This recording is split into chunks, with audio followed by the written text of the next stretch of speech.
Heyo, how's it going there, everybody? This is Jody, and back with another episode of my Erling series. This is episode, I believe, 46.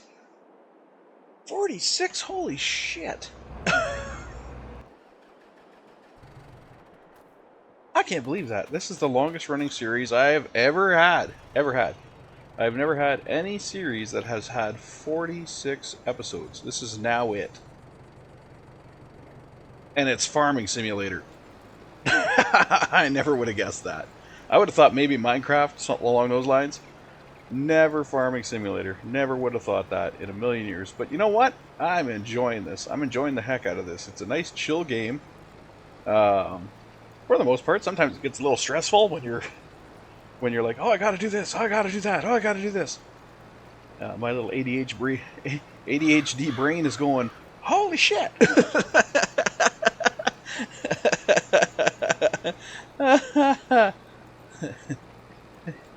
just like just like the Christmas story. Anyway, so as mentioned in the previous episode there, I had to skedaddle to go to the doctor. Found out I got just a light strain, she called it. I actually had to look that up. I had to look up what a strain was. I've heard of muscle pulls, which, believe it or not, that's actually what a strain is. I've heard of muscle pulls. I've heard of sprains. Of course, I know what breaks are. But, when somebody says you have a muscle strain, I was like, well, what the hell's a strain? I don't know. So I went and looked it up, and it's basically a muscle pull. They're basically the same thing. So yeah, I got a muscle pull in my left calf. Apparently I'm supposed to keep ice and compression on it. I twisted on my, or I shouldn't say twisted on, I should say wrapped up my compression bandage on it before sitting down here. And they say elevating, but I don't really have a way to elevate here. I don't even really have a way to elevate if I was on my couch. So elevation is going to be a little difficult. But I do have the compression brace on it, or bandage on it. I do have an ice pack which I can throw on it at will. I have a nice gel ice pack that'll wrap right to it. So good to go. Good to go. And I figured while I have the afternoon off, I'm going to do another episode. So here I am. Alright, so we have this field to finish, which is our field 9-2. Our field 9-1 and 9-3. They're going to take some more time, unfortunately. As we look here, you can see 9-3 is approaching ready. Unfortunately, this section of the field is going to be ready next month, as well as this outer section here. This section of the field, I believe, is going to be the month after that. And then we have to wait one more month for this one. So right now we're in, what are we in, August? We're in August. So if we go by that, if we go August, we'll have September, this and this will be September. October will be this, and then November will be this. And by the time we hit November here, I believe we'll have November here, December here. So this here is going to be November. This field is probably going to be December. Just by looking at where the colors are and where we're at. And of course, once these fields here, this one and this one, actually occur, then we're going to have to look into the whole fact of redoing all of our course plays for those two fields, because the course plays we have right now are not going to be valid. They won't do the fields. Anyway, we're going to work at moving our money up. We're not going to be hopefully putting our money down anymore. We're going to be working on moving our money up. And the way I best see us doing that at the moment is by pulling contracts. Unfortunately, my cultivator's in use right now, so I can't pull my cultivator for the easy cultivator contracts, assuming there are any. But we can see what other contracts we have, and see if there's anything worth taking. Baling was pretty lucrative, although it did take a lot of time. It appears that the way the contracts are designed, is actually time-based, uh, which I'm familiar with because that's how my work operates. My work, I'm a mechanic, if people don't know, and my work is actually time-based as well. So if it takes a half hour to do a job, then it takes a half hour to do a job. And I get paid the half hour. If a job takes 2 hours and I do it in 3, I only get paid the 2 hours. So that's the way those kind of jobs work. Um, so if it takes all the other mechanics 2 hours to do a job, it takes me 3 hours to do a job. I only get paid the 2 hours, unless special circumstances, like the vehicle's like 20 years old and covered in rust and everything broke when it was coming apart. Then I'll get some more time out of it. But yeah, just normal parts replacement is usually, they call it flat rate. It's actually called a flat rate system. So oil change has a flat rate to it. Tire swap has a flat rate to it. Change a wiper blade has a flat rate to it. And it's all these. Doesn't matter how long you took to do it. This is what you're getting paid. So if you do it faster, you get paid. You can actually walk out of there.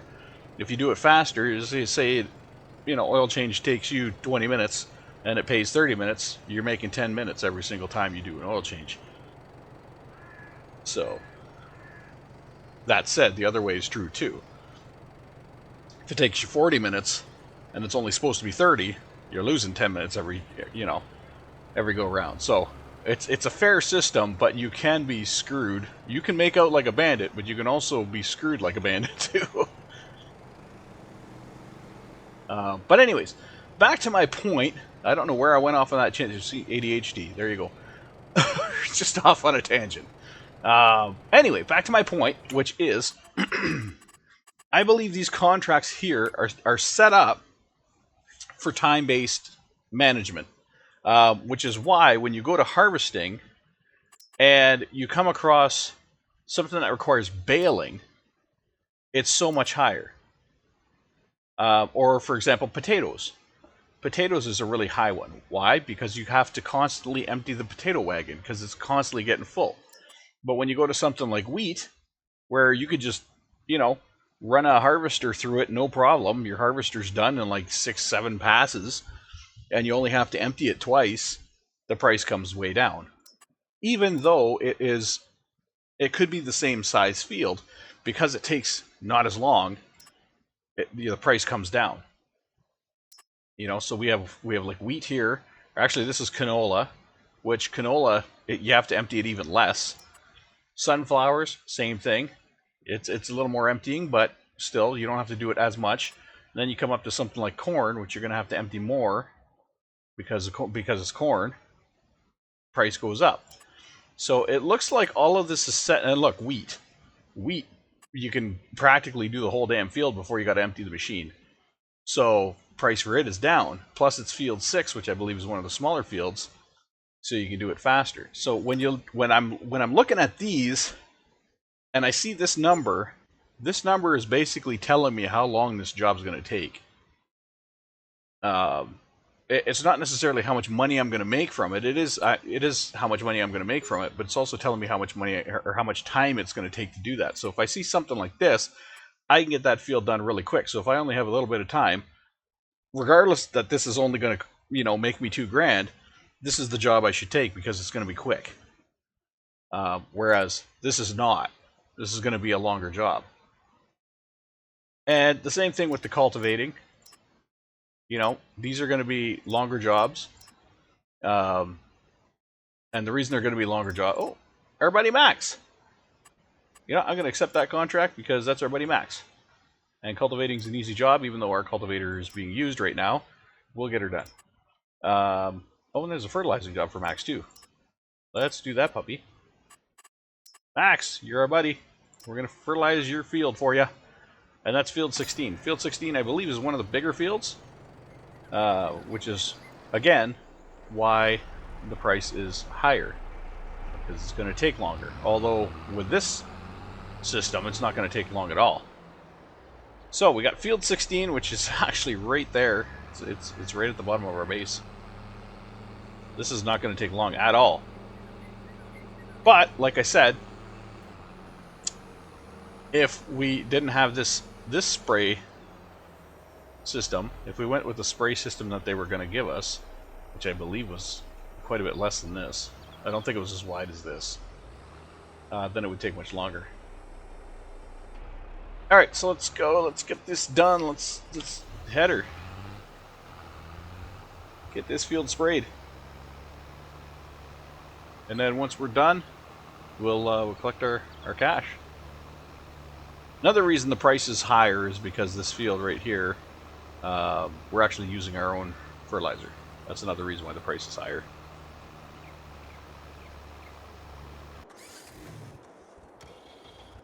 They work the fertilizer price into the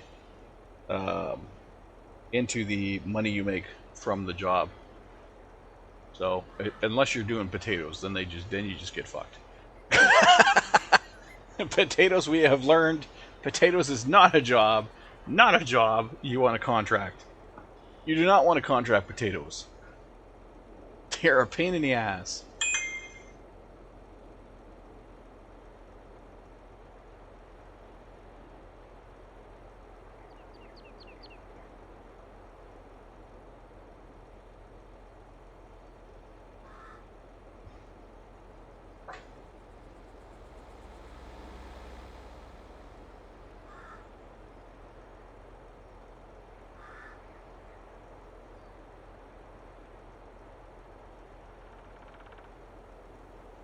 Alright, so this guy's going to take forever.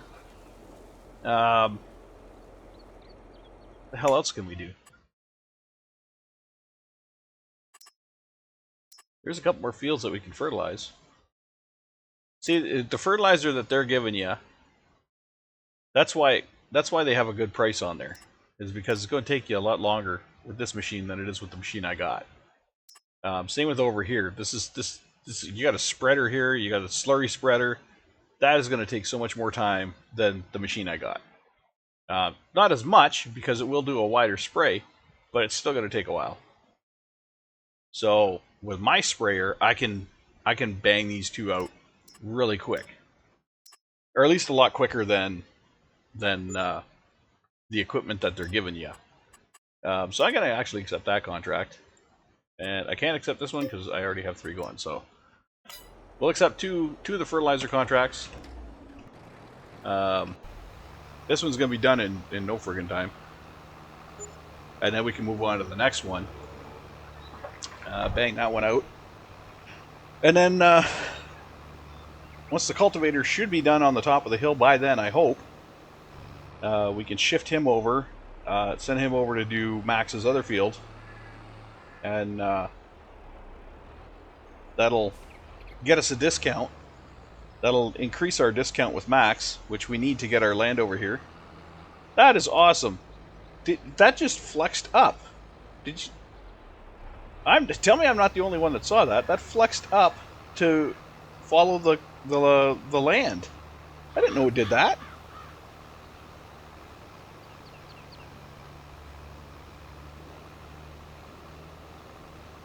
I did not know it did that.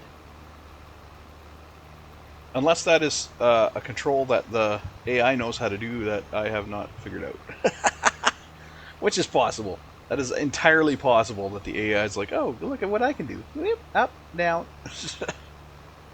And I'm just sitting here going, what? Alright, so we got this field done. Wait, what's field... Is field 17's the other fertilizing? Holy shit, they're next door. Look at that. That's the other field I need to fertilize right there. So I can just go straight from this field to that field. That's a bonus. And then 23 flashing way off in the distance, way the hell over there, is Max's field that needs cultivated. Way over there. Wait, what are you doing? Wait. No. No. Finish your work, or you don't get any cookies. Actually, what if I have you go this way? Maybe you'll do it right if I have you go this way.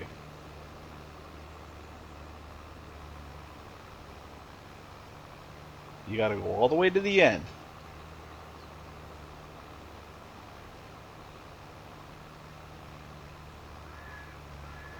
No shutting her down early.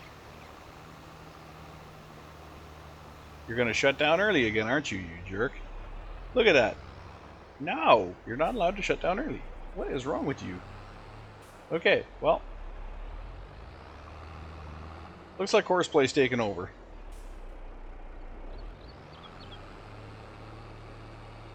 Because the default dudes can't be trusted. That was the default. Alright, Horseplay, we're taking over. Get her generated, let's go. Beauty. Let's go.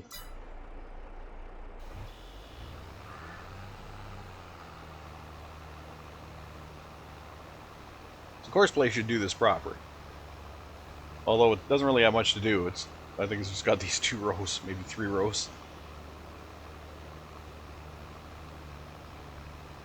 But it should go all the way to the end of the field. Unlike the built-in AI, which, you know, is why Horseplay exists. Because the built-in AI is just, oi. It'll do some things. It'll do some things, but there's a lot that it just screws right up on. I love that we're putting this tractor to use. I absolutely love this old jobby. Getting her done with the burr.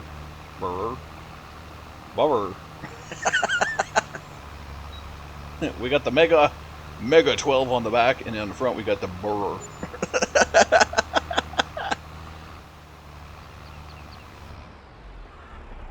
The Hardy Mega 12. Burr. Burr.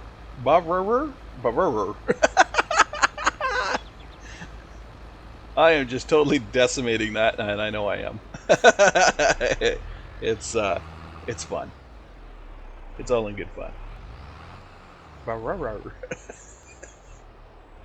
Sounds like you're trying to start. Start up your tractor.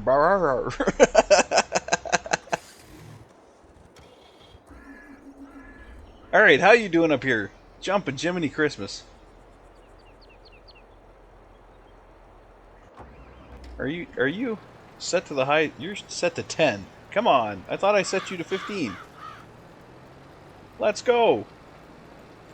Get her done. How dare you reset? You need to skedaddle and get this wheel done.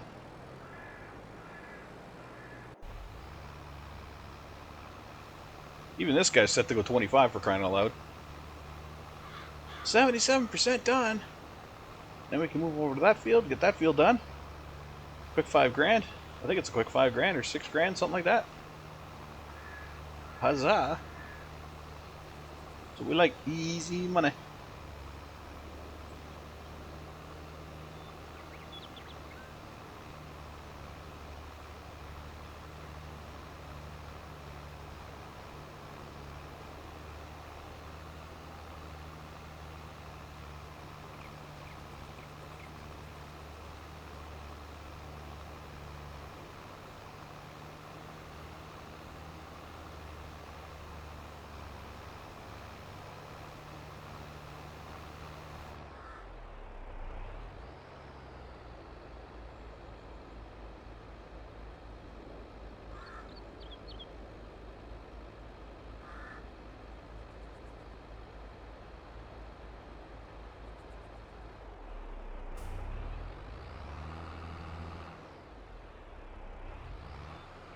He just whips it around. He's like, now I'm going this way.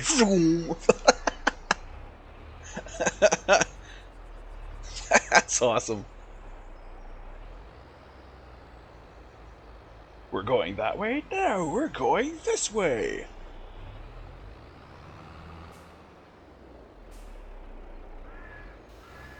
We just stirred her up from here.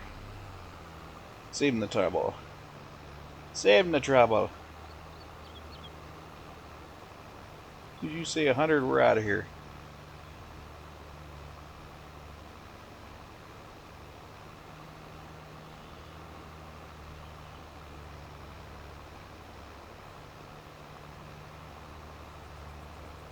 I don't think it said 100 yet. Did it? Did I miss it? Maybe I missed it.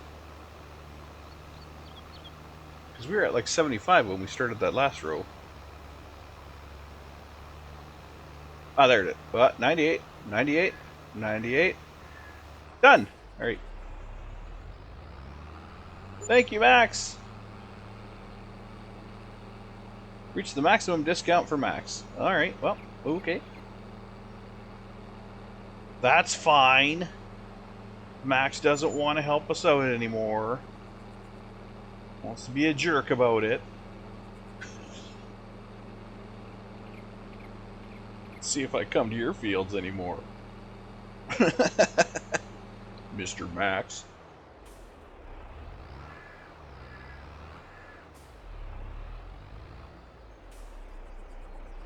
Okay, so we will line up here. We'll fire up our course play. Just generate the fieldwork course because I don't care. Oh, you want to go that way? Okay, we'll go that way. I'm good with whatever. You want to go this way? We'll go this way.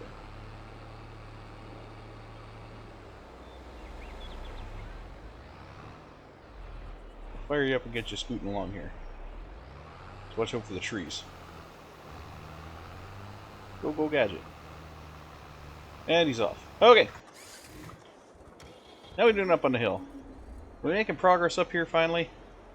Jump a Jiminy. I think I'm paying you by the hour. What's going on here?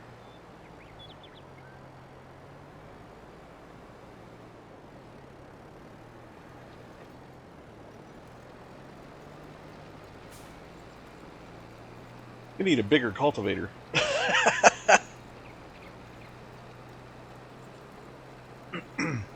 Wonder what that would run us for a bigger cultivator. Because cultivation is one of the things that kind of slows us down right now. Well, seeding does too, because seeding is... We will have small seeders, but... Bigger seeders are... They cost a fortune. What's a cultivator going to run us? I don't think they're that expensive.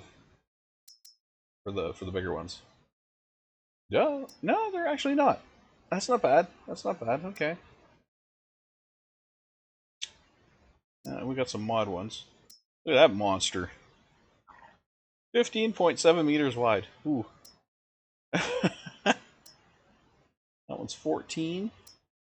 That one is 12. 8. What's our current one? I think this is our current one. Our current one is 5. So even if we up to even if we up to the 12, well, that's 100. It's 100 grand, man.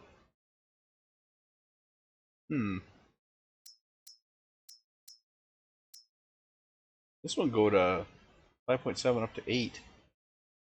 Oh, because you can use it while it's folded.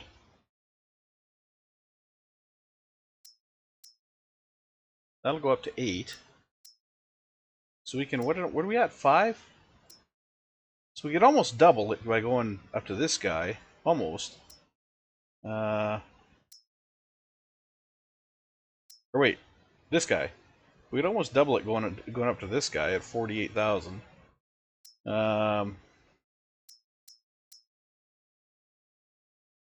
Or we could work our way up to the 100,000 and go really nuts. 100, 125, and 129. What's this guy? This guy's a 6. Okay.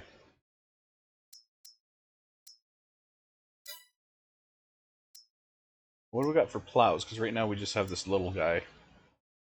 I would like to, 4.9 up to 6. 6 is the biggest plow we got?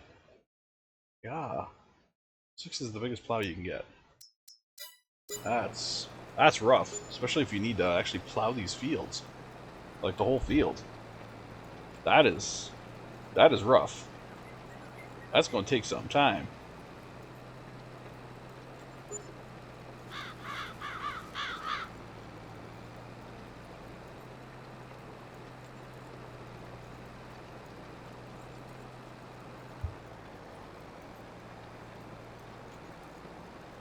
Uh...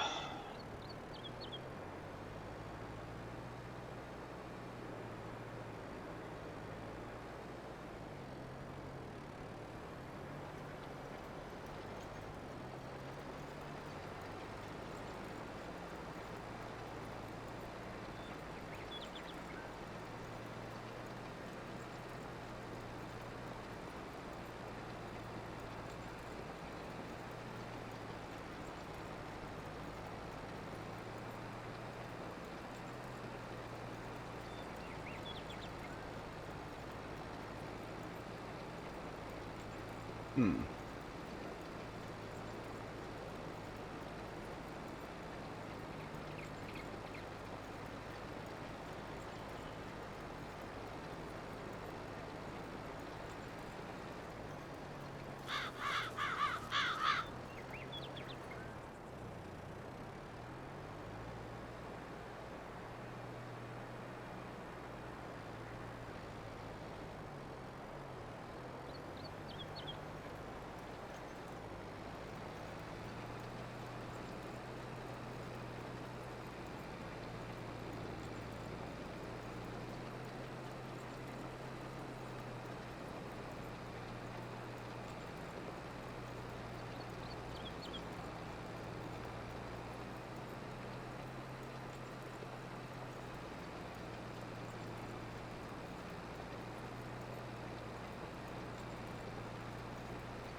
Okay, so according to our knowledge base,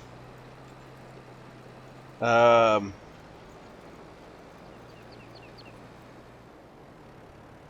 according to our knowledge base here, plowing, which is basically Reddit, plowing will dig out bigger stones, but it takes longer because it's narrower, and it stops weeds from showing up in the next crop. And we don't have a weed problem, so we don't really have to worry about that because we don't have weeds turned on. That's the one thing I wanted to avoid was weeds, so we didn't turn them on. We do have rocks though, which we have to deal with. Now, the plowing will dig out bigger rocks. It says. The cultivators, a normal cultivator will dig out smaller stones. A shallow cultivator will dig out no stones. So right now what we have is a normal cultivator. The shallow cultivators are called disc howers. Disc hower? Hower. And they will dig up no stones. You definitely want the stones out. So, people are actually saying here that plowing stops. Basically, the only benefit to doing plowing is to avoid weeds. The big stones apparently don't really have an effect on your yield. At least not an effect that is noticeable. If you're doing everything else like I'm doing, like putting down the lime and taking care of the field, putting down the fertilizer twice, if you're doing all of that, then the plowing, avoiding plowing or skipping plowing should have no effect on your fields as long as weeds are turned off. Even if weeds are turned on, though, there's still ways of getting rid of weeds. So, the way I'm doing it right now, I don't need plowing. I don't need to do any plowing. So we're good. And just in time. Alright, let's get over to Max's other field. Of course, we don't really need to do Max's field now because we got the max benefit from Max. But we're gonna go do Max's field anyways because we are neighborly and like money.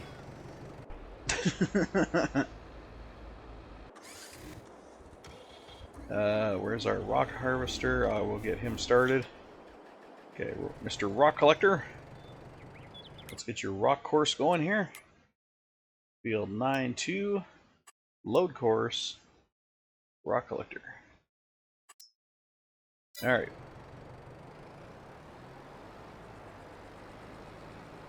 Let's get you going. First waypoint and start. Okay, so he's going to do the rocks. We're going to take this guy down to do the cultivating on Max's field. Wait, the shit over there?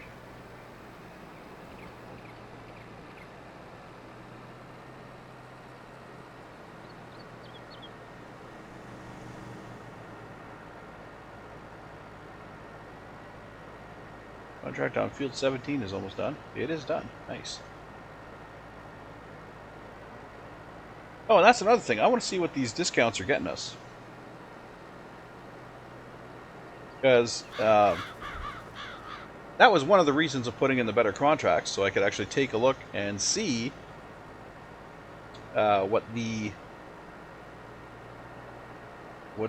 discount was going to be for us to buy fields.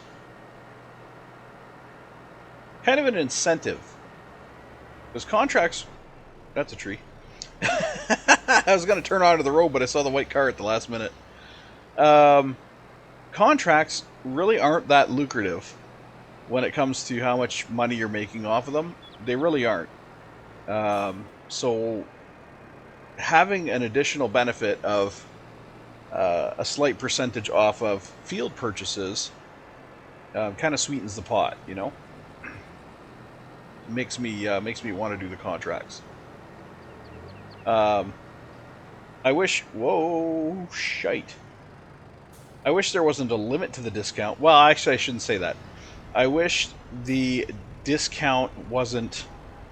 how do I say? Permanent. I wish the discount wasn't permanent. So, like, right now, I believe it maxes out at a... Get off the road? Right now, I believe it maxes out at a 30% discount. And once you have that, I don't think it goes away. So, like, if I were to stop working for Max, I don't think I would ever lose that 30% discount.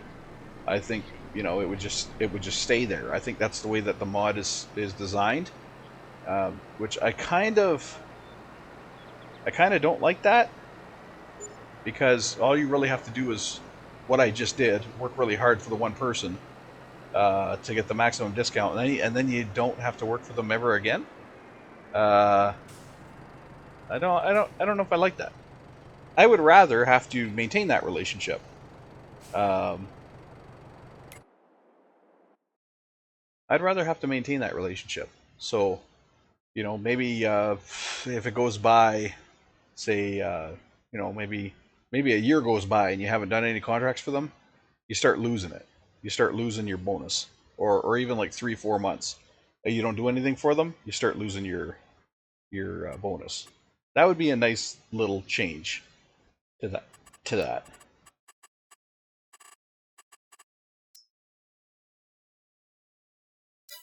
All right.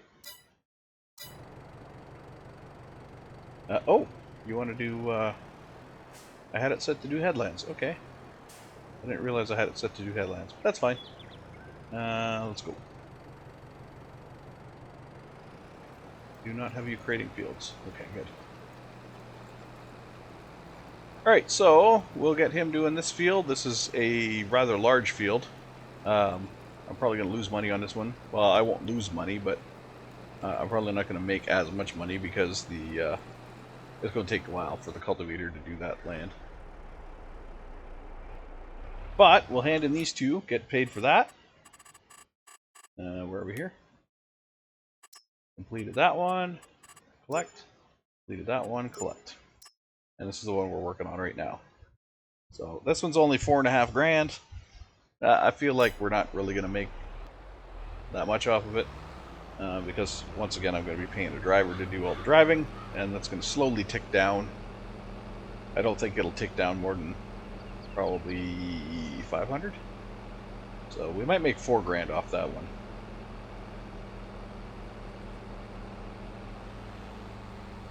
I'd say I might lose 500 in wages on that field that I'm currently doing.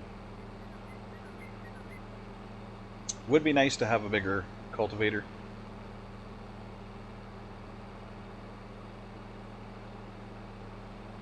Would be nice to have a cultivator the width of a sprayer.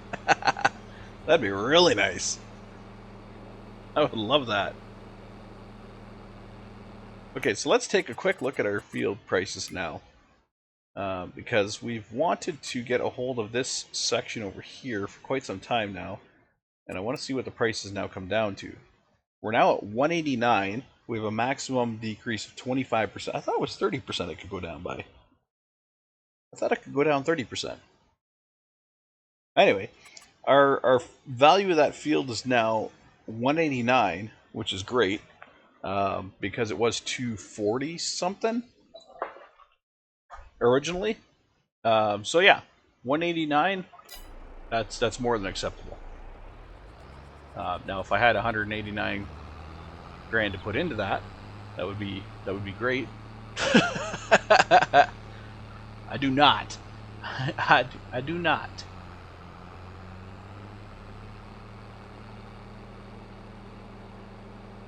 And there are only so many ways on this farm you can make money.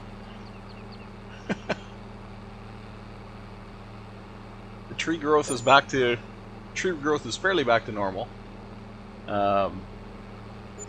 So it's going to take a while for the trees to grow. Where the heck did I have this guy? I had this guy... I don't think I had him here. I think this is where the blue tractors were.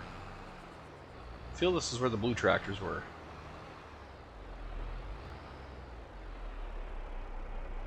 And I had the green tractor next door. Ah, frig, we'll figure it out. We'll figure it out. We'll park this guy here, and then I guess we can put the blue tractors kind of in between, sort of thing. We'll squeeze them in here somewhere. Alright. How you doing? You're doing your thing. I see you're doing your thing, which is like driving halfway across the field, making really stupid turns, and then trying to figure out where the hell you're going. Because, yeah, that's what you do. You're going to drive yourself into these trees now, trying to line up with an... I don't know what this thing is doing.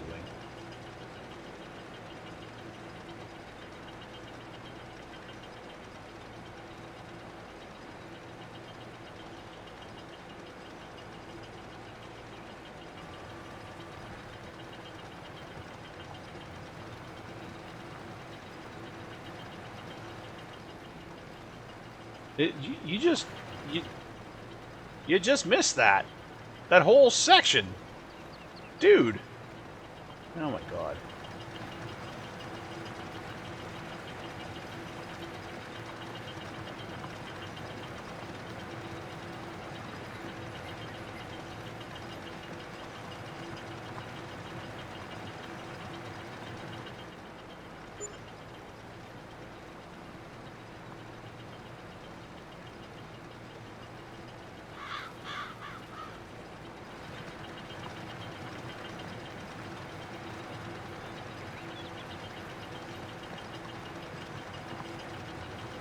You know what I'm going to do? I'm going to take over here, because I can get this shit done faster than you can.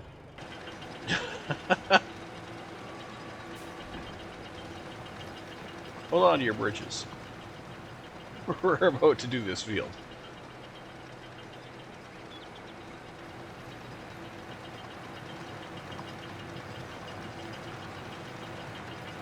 Zoom, zoom.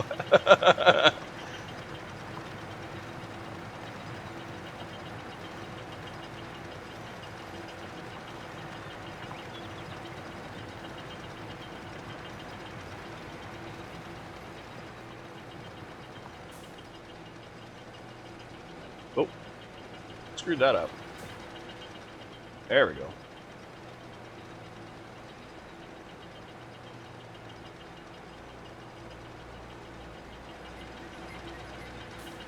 Alright, let's rip. Let's rip!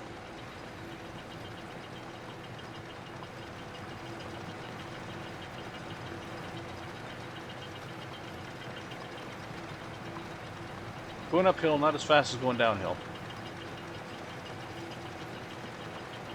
But we're still getting there. Zoom, zoom.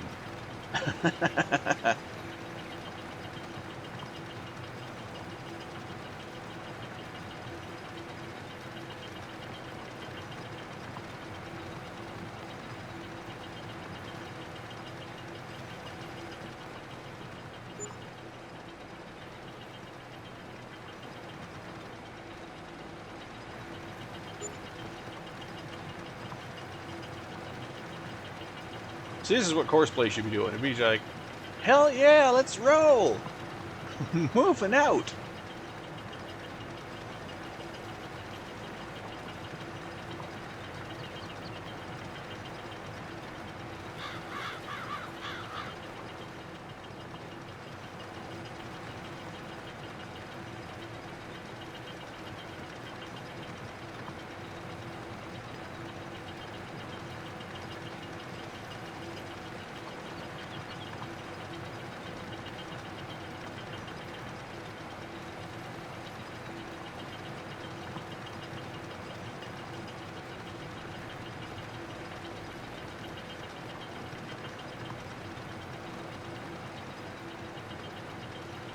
Only slow down here is where I gotta climb the hill.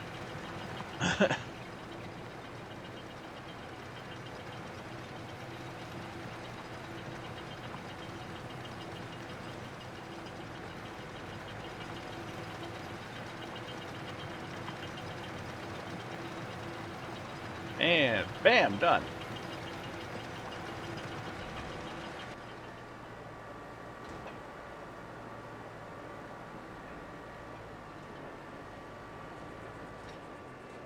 That's how you do that.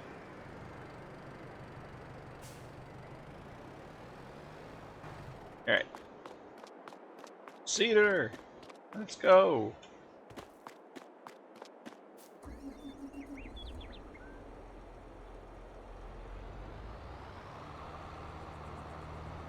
Sunflower set. Alright. Get to it. It's August 3rd. Hopefully you're done by the end of the month. If we end up getting a split month on this field again, I will be disappointed.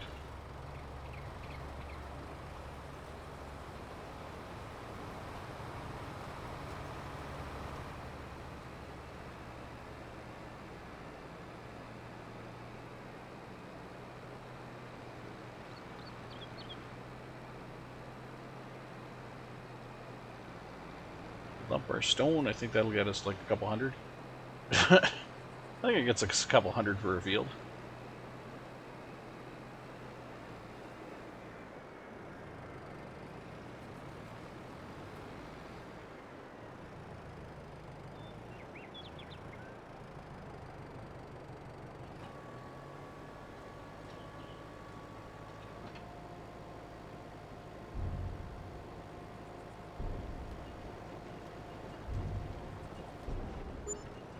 Yeah, 480.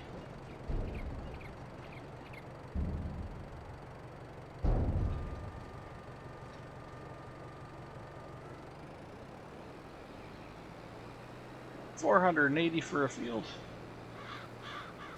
A little extra money's not too bad. Alright. We'll park this sucker down back in its home.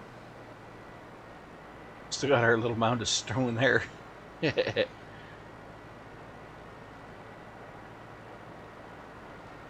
Field 23 is 30% complete. Alright, good to see.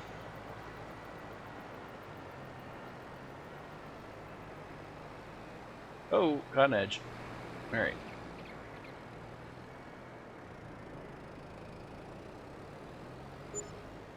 Oh, I forgot that crone trailer's supposed to go in the... It goes in the barn, doesn't it? Goes right beside this guy. In the barn. I totally forgot about that.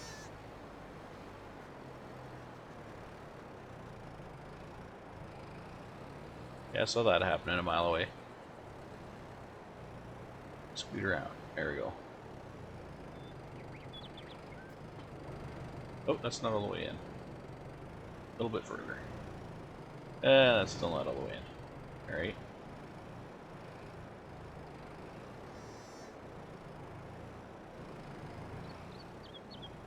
There we go. There we go. Alright.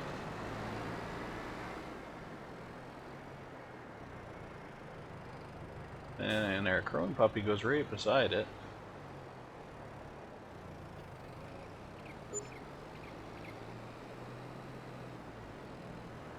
It gets its own bay too, doesn't it? Almost forgot.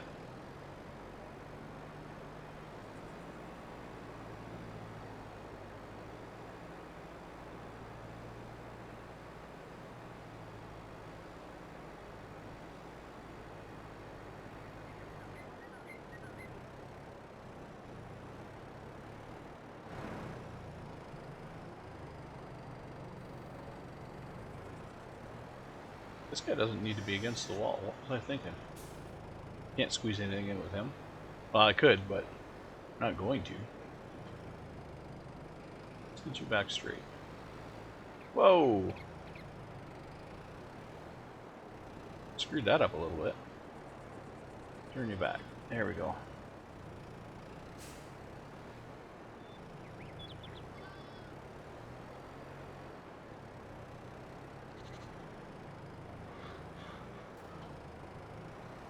The hell? Am I the only one that saw that? We got some kind of magnet going on here. There we go.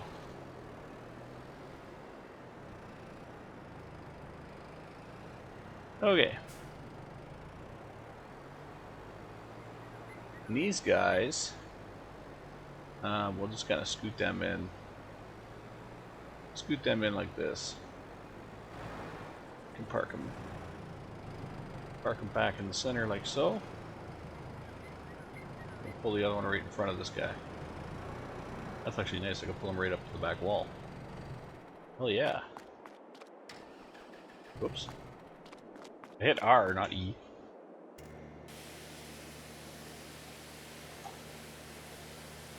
Because I thought I hit R. I probably hit E.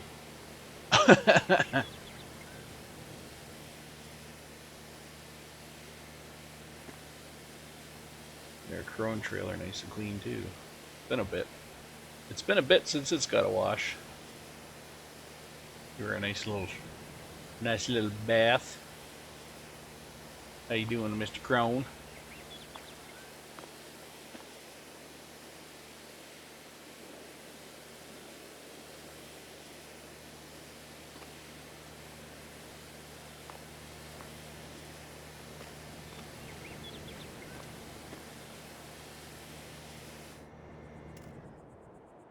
Beauty. Okay.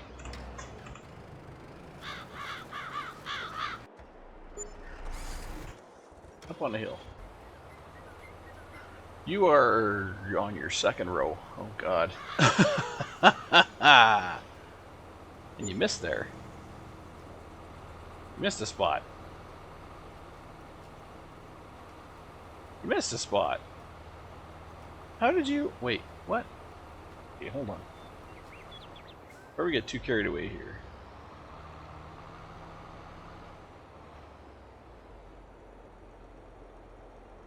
Ooh, now this...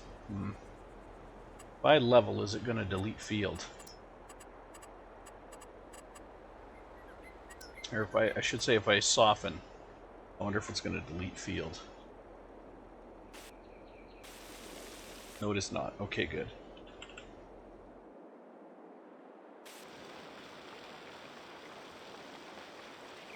It's not going to change the field state in any way. Nice.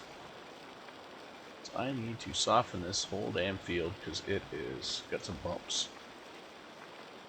We're gonna fix that right now. Giving it a nice little massage. Get all the kinks out of her.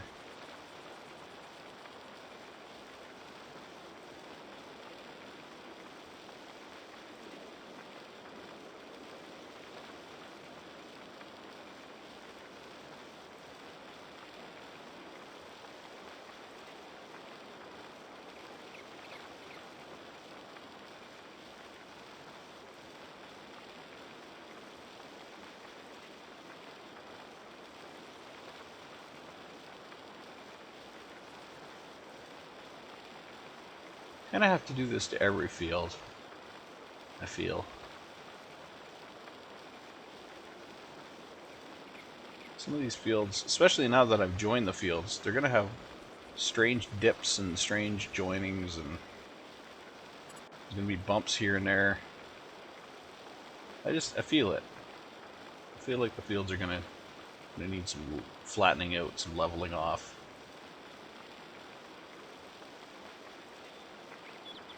Well, not leveling off, but smoothing out.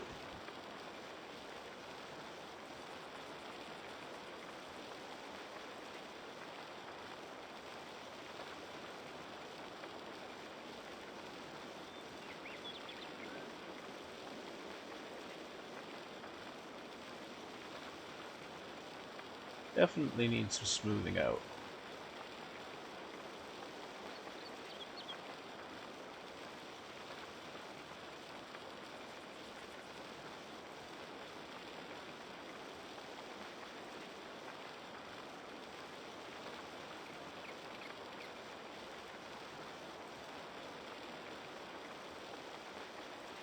Alright.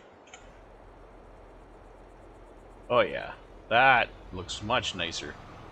Look at how smooth that is now. There was a divot there. There's no divot now.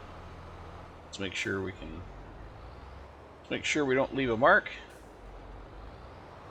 I'm going to go to our nearest waypoint. Make sure we don't skip that spot anymore. Perfect. Okay. Take her over here. And continue on.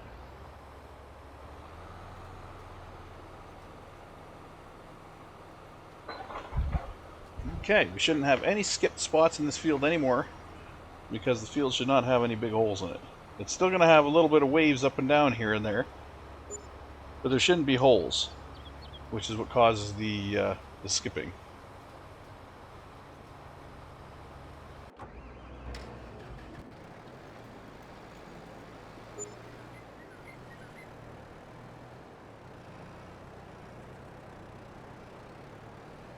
How much longer you got? You're getting there. You're actually doing pretty good over here. Nice job. Okay. All right. What else we got going on here?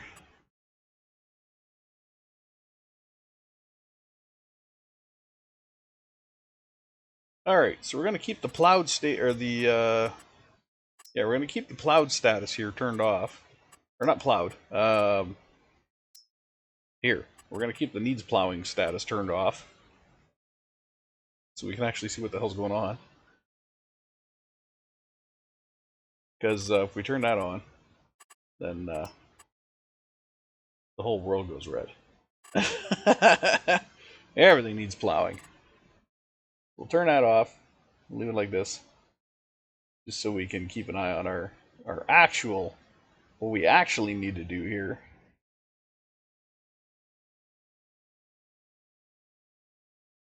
And our field's looking good. Our field's looking really good here. Fertilized already. Oh, yeah, that's right. The seeder drops fertilizer too. That's where my money's going. My money's slowly ticking away. That's because I'm fertilizing while I'm seeding.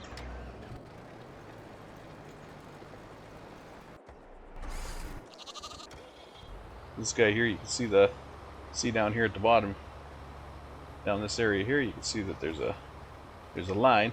Wait, I gotta look at my broadcast. There's a line right here. This is fertilizer. This is seed. So there is a fertilizer portion to this, and when I have it doing the automated drive here, it is actually fertilizing the land. And yeah, the reason I got to look over at my side screen is because the mouse pointer on the side screen is currently going across this line. The side pointer on my main screen is currently actually up here. So, for example, I will point at the seed bag on my main screen, and you can see that the cursor on the recording is nowhere near that bag. And that's something I've been living with this game. I don't know why that does that. I have no idea why that does that. Why the pointer's in a different spot, but you know, it is the way it is.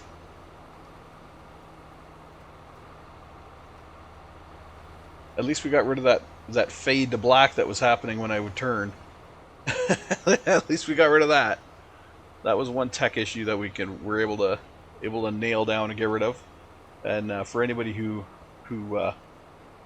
is wondering, it's transparency. Turn off the transparency in OBS, where it says allow transparency on your video game when you're putting in your game capture. It says allow transparency. No, turn that shit off. Because that's what happens if you rotate too fast. It'll actually transparent to whatever's behind the picture. And in my case, it was just a black background, so it'd get black. If you go watch the earlier videos, you'll see that happening. Where the anytime I rotate the camera like this, it fades to black and then comes back. Just slightly, but it's enough to be annoying. And it took me a while to figure out why it was doing that. I'd love to have some lights in this shed. I wonder if I can figure out how to put some lights in this shed. Of course, with this camera view, it's going to be damn near impossible to put lights at the back of the shed. Oh my god. Really? This whole time I could have...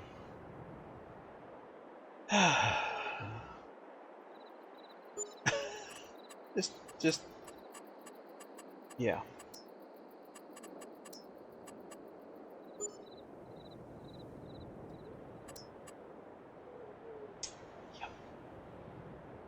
Yep.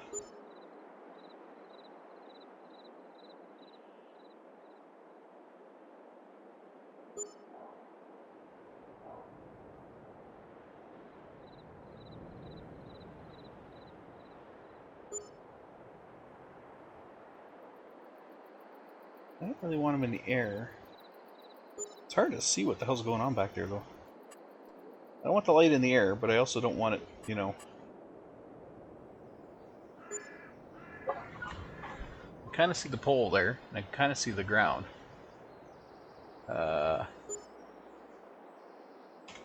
Remote on. Toggle snapping. Let's see what it does with snapping. I can, like, snap it back there. I want it off the ground. I want it on the ground, but I also want it back by that pole.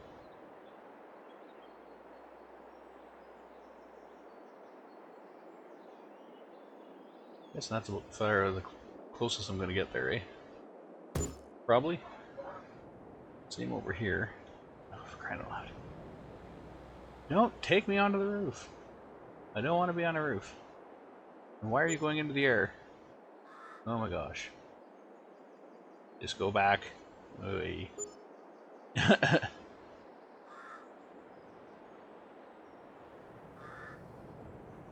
Why are you trying to put it in the sky? Because the planter's there? I don't understand. I don't have to understand. Let's just try this guy. Okay. Maybe every second one? Maybe we can do every second one.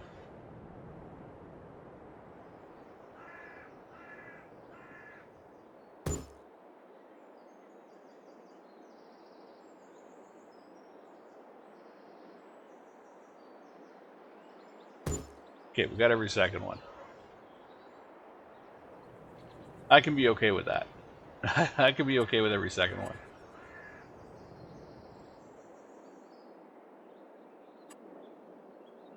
It gives us a little bit of light in the shed, which was the goal. What are these little tiny, tiny, little tiny park lights? Lamps. That's fun.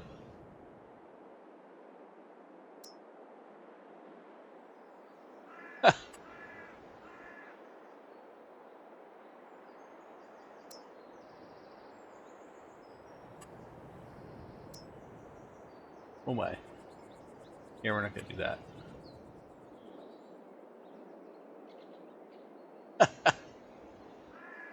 Oh, hit the roof. And we're not going to do that either. So I got this big light pole over here, but there just doesn't seem to be enough light. Why would I put that post right there? That might help. At least there. Should have some kind of light at the end of the drive here. Toggle snap and turn it on, so I can snap into a turn here. Rotato my camera. Somewhere out there, I guess. Doesn't have to be too perfect.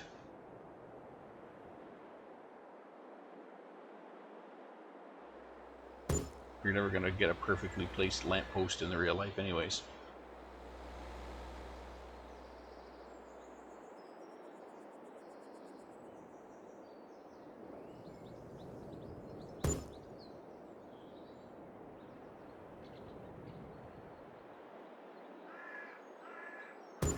There. Alright. We got a little more light out there. Should be nicer in the be nicer at night there. When the sun starts to go down. How you doing, buddy? You gotta be getting close to being 100%. Gotta be. What are you at? 95. Alright. Figure you get probably halfway down and you'll be at 100%. And I can call this whole shenanigans off. We can call these whole shenanigans off.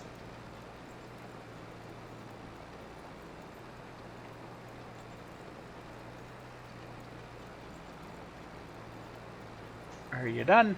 Are you done? Are you done?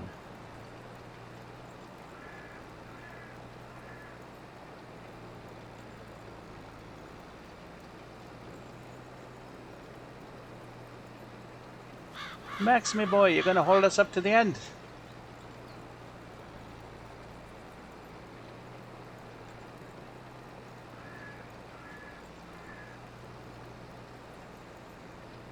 Oh, you're gonna hold us up to the end.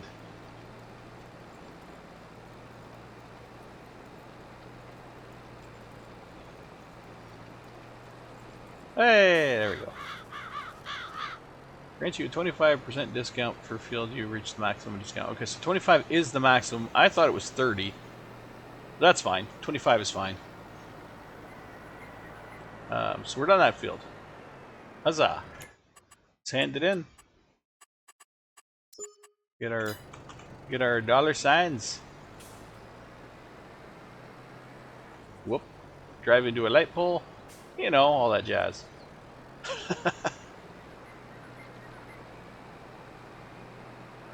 Oh, we're also paying for seed. We're also paying for the sunflower seeds we're planting. That just came to mind too. We're paying for sunflower seeds, we're paying for fertilizer. Which, you know, that money's not dropping very quick for being all that. I think it's the dry fertilizer. Which still, there's nothing wrong with that.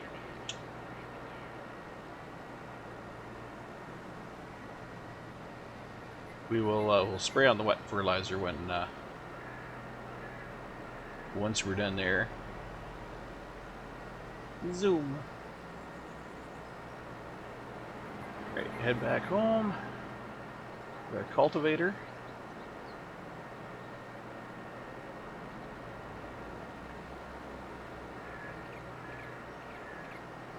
Take our little shortcut. There's the sign right there. In case anybody was wondering what I was talking about earlier, I believe it was the previous episode. There's a sign right there.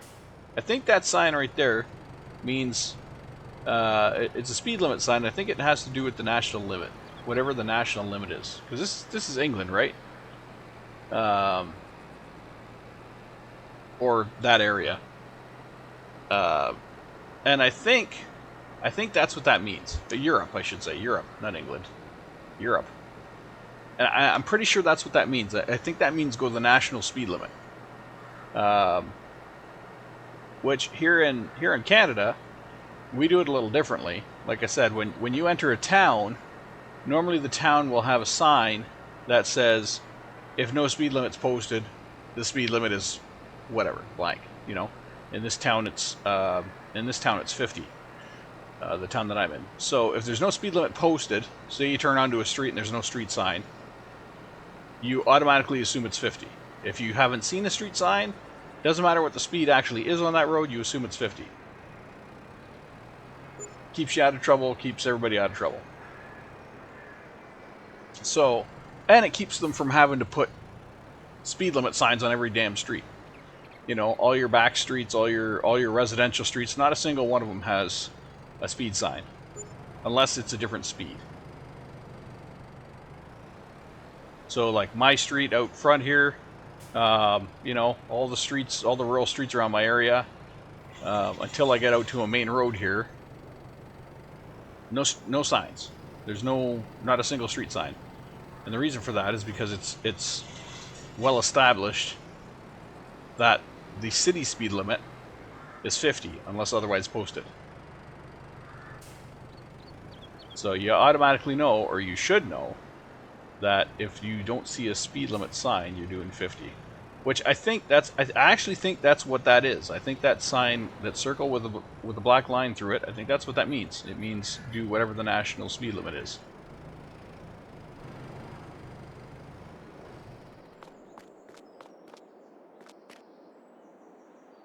I could be wrong.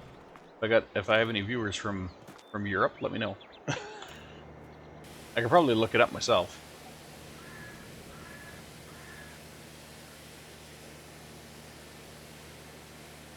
Or it could mean no speed limit. You know what? Now I gotta look at that. What the hell does that mean? Let's see. Europe. White circle sign with black slash. Let's see. The white circle with a black diagonal line through it is a road sign that indicates the national speed limit applies on the upcoming stretch of roads. So it is true. It's the national speed limit. It means you drive the national speed limit. But what is the natural speed limit? The national speed limit, I wonder. I wonder if it changes depending on where you are. In France, it's 1 line. In the Netherlands, it's 3 lines. Spain and Germany, it's 5 lines. It's all the same design, but it's all the same. It appears to be all the same thickness, but it'll be like 5 lines in the same thickness as the 1 line. Interesting.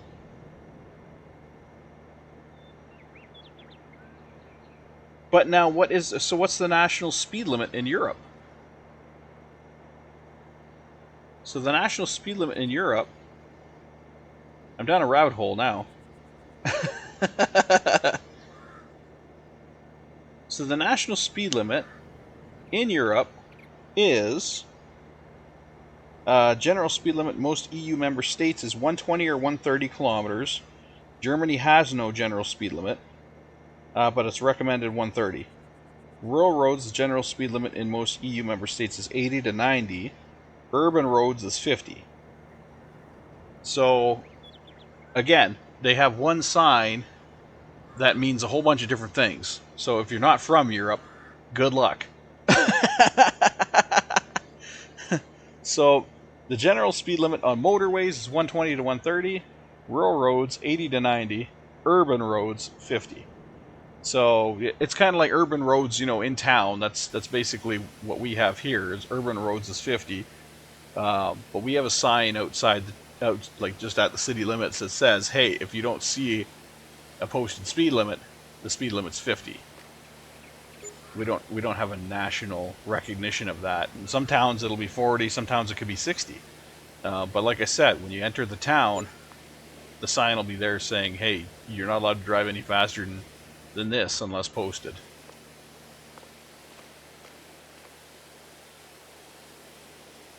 So that's good to know. That is good to know. And I was right. It is the national speed limit. Whatever the national speed limit is at the location you're at or the road type you're on, that is what that sign means.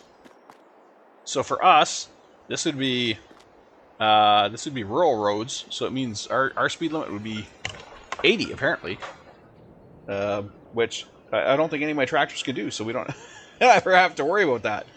Don't ever have to worry about that. All right. So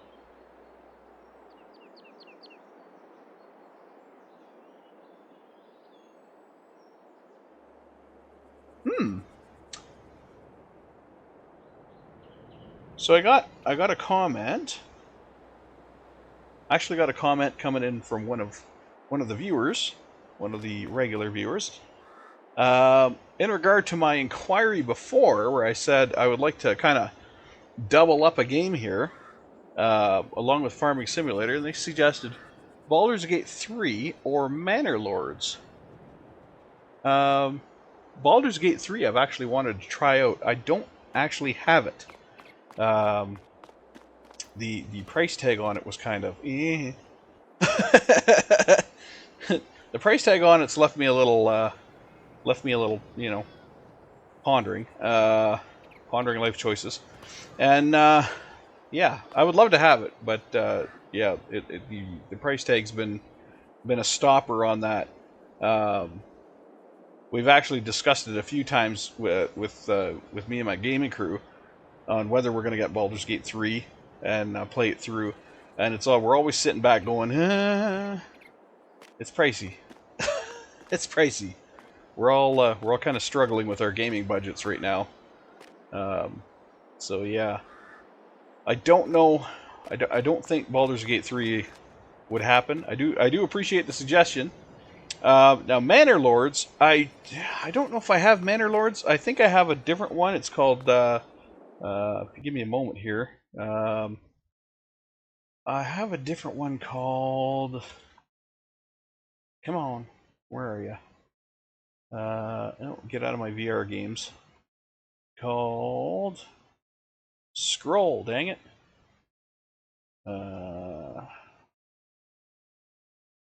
heck's it called? I'm not seeing it here just off the top of my head. I was sure it was under. I'm sure it was in the D's, but I don't think it is. I don't have Manor Lords. No, I definitely don't have Manor Lords. I have a crap ton of other games. Um, was it Medieval Dynasty? I have a game called Medieval Dynasty, which is I think similar to Manor Lords.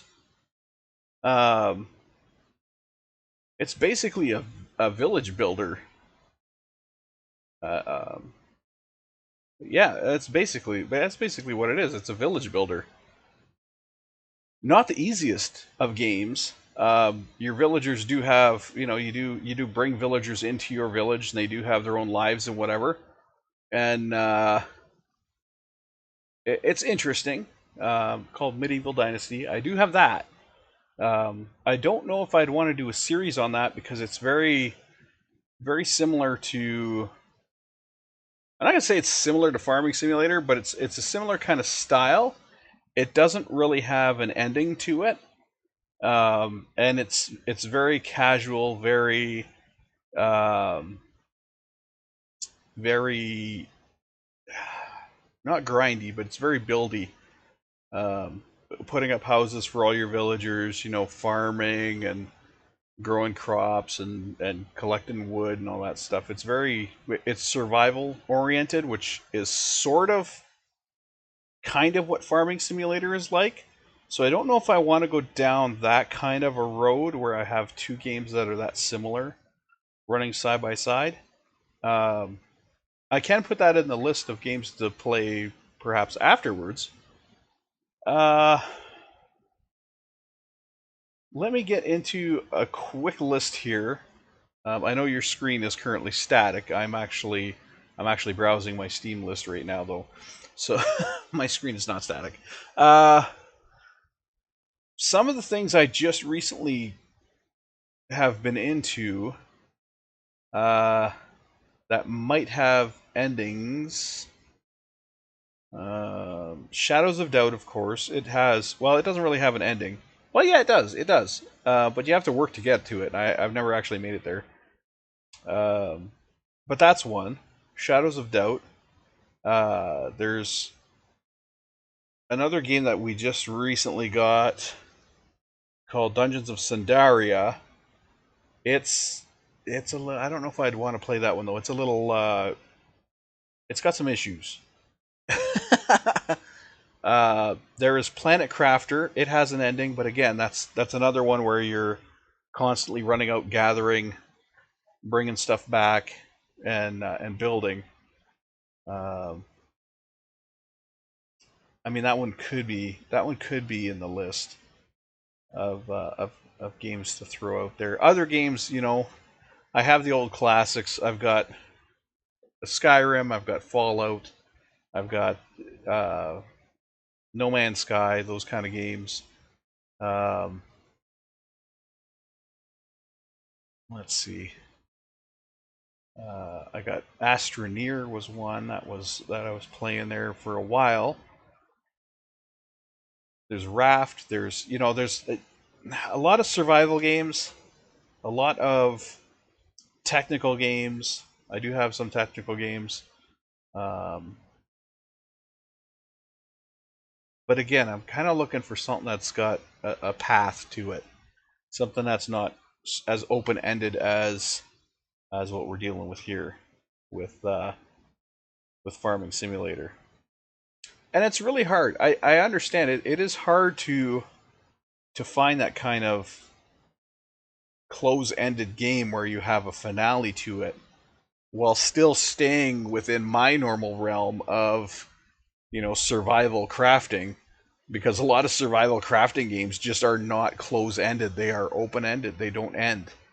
um, I have Grounded as well. Grounded's another one. Timberborn. I was having fun with Timberborn for a while. uh,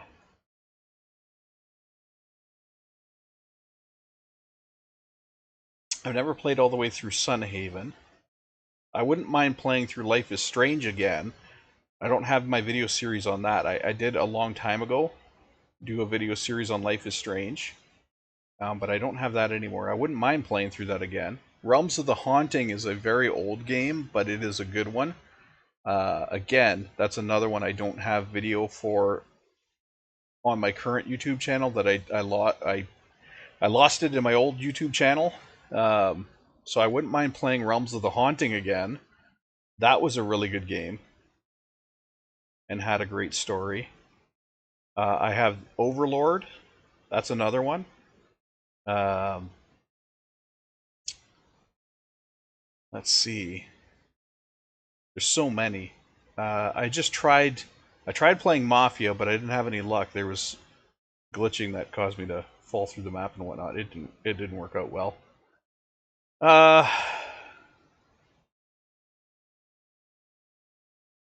Deus Ex. Cats Get Medieval. I have a bunch. I have a bunch of different games. Hydroneer, but against Hydroneer is another survival type gathering.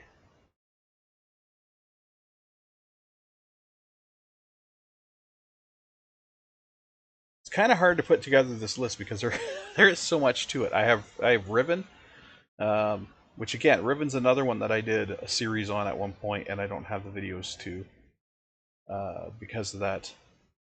Uh, because of what happened in the background, or in my earlier days.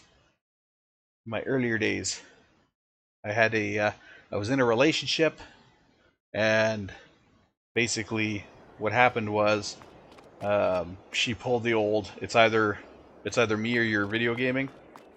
Uh, and I got so pissed off that I deleted my, to try to prove to her that, you know, I could change. I basically deleted my entire YouTube channel. Um, which in retrospective was a dumb thing to do. Never ever give your hobby up for somebody else. Never. Never, never, never. Do not give up your hobby for someone else. Because in the end, she came to me and said, anyway, she was like, you know, I feel like we've grown apart. I feel like da da da. Yeah, well, the actual real thing of what happened was, I was involved in the relationship. She was not. She was not. She was just hanging out. So, but she came to me one day and said, I feel like we're just living together. I was like, well, that's funny, because I feel like I'm taking care of your house and doing all your stuff, and you're not doing anything in return, you know?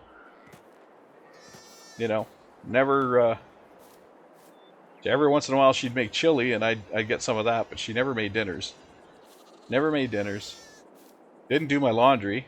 I did all my laundry. I made all my food. I took care of her house. Did her lawn. Did her, did the snow blowing. Did this, did that, you know. Did house repairs. Did everything.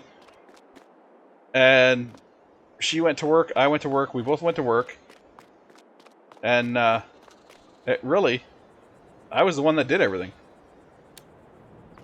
And what I got in return was, oh, you never take me out. We never go anywhere. And, I feel like we're just living together. Figure that one out. Figure that one out. So, yeah. I gave up my YouTube channel for her, and that was the dumbest thing I ever could have done. Because now looking back, all of that content, all of those videos that I did, all of those great memories that I had have been erased, and I can't get them back. I can't bring them back. So, you know, ever since then, anyone I've been with, there's been a solid understanding that, hey, I have a YouTube channel. I do videos for YouTube. I do play video games. This is me. If you don't like it, there's the door. I am a very good person. I am someone who, you know, if you say, hey, let's go do this, absolutely, let's go do it. But I want my time. I want my time to chill, I want my time to relax, and I want my time to game. And I'm very thankful that my fiance understands that. I am in a relationship with a woman right now, by the way. I'm very grateful that my fiance understands that, and she actually supports that. She enjoys gaming as much as I do. So we have our time where we do stuff. We have our time where we maintain household. We don't live together right now. We're separated by countries, but you know, I go to work, I come home, I spend, you know, several hours between making supper, cleaning up, yada yada yada, and then once all of our stuff is done, we hop online together, we play video games. And that's the way it should be.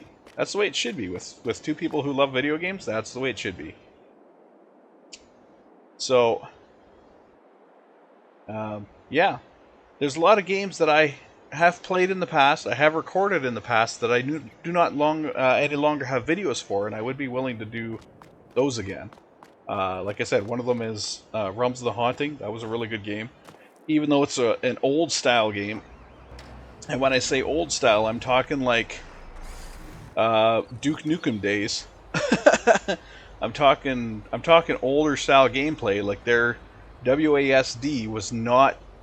This was before WASD became common. You know, and mouse look was not a common thing either. You had to press keys to look up and down. So that is one of those older gems that is fun to play, has a great story. In fact, I might actually consider doing that one. I do have to do some tinkering around because it is an older game. It's not really compatible with the newer system, with the newer computers, you know. So I do have to do some tinkering around to get it to work and to get it to record properly because OBS doesn't really know what to do with it. It won't grab the window like it does with this one. I kind of have to place the image, or I kind of have to place the game on the screen and then like draw out that section of the screen on OBS and say, okay, record this, in order to get that game to properly record. So there might be some issues. There might be some what the heck is going on here, guys? You missed. You missed. What happened here? You missed this spot. Oh no, you didn't. What is going on here? There's no fertilizer in that spot. Is that fertilizer that's missing? Something's missing there. Weird. Okay, anyway. Carrying right along. I'll get you started on your next row here.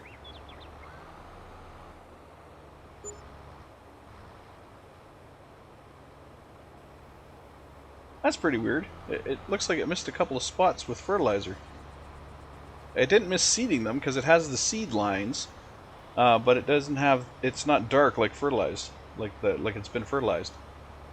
I can fix that later by just spraying it. But anyway, so yeah, where was I? Anyway, yeah, Realm of the Haunting. That's a good one. I have to do some finagling to get it to record properly, but it would be worth it. And there's a few other ones that I mentioned there that would probably be worth it as well. Some of the older ones I mentioned. I also have games like Battlefront. I think Battlefront 2. I have some of the old. I have a lot of the old Star Wars games. I don't know how well they'll play, but like the old DOS-based Star Wars games. Kyle Katarn series, kind of, way back when. I have a lot of those. I have the Jedi Academy series, that kind. Basically, all the old Star Wars games I have. I think I have some Star Trek games too. I think, and I do have console games as well. I have console games as well, and I wouldn't mind playing through a console game like Super Mario or basically you name it. I probably have it. Console games. I've always been a huge console gamer. With the old consoles, NES, Super Nintendo, Nintendo 64 a little bit, Sega Genesis, Atari, Commodore, those game systems. I do have access to those, and I can record those. So that'd be another option. Would be one of those games. But anyway, that gives a little bit of little more options, I guess. But unfortunately, those two games that you mentioned, Baldur's Gate 3 and Manor Lords, unfortunately, I don't have those, and I'm not going to be able to afford to get those for quite some time. Right now, I'm kind of working on a financial hill, kind of working my way back up a financial hill due to having to make a major, massive insurance payment. So, it happens.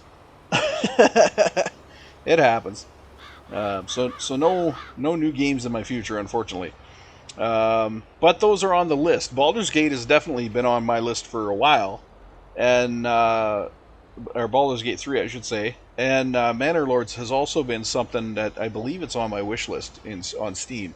So that's another one that I'm keeping a close eye on. I have a few on my wish list on Steam that I'm keeping a close eye on. My crew is actually waiting for one called Viva Land, which if nobody's heard of that, if you like The Sims, keep an eye on that one, Viva Land.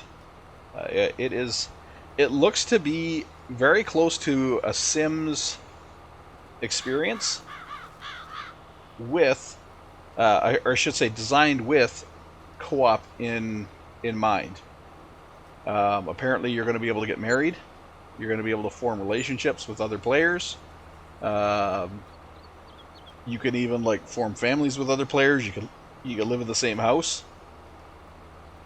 So like if you and your brother play, or like you and your sister play, or whatever, you and your parents play, you can actually play those roles in in the game if you want to.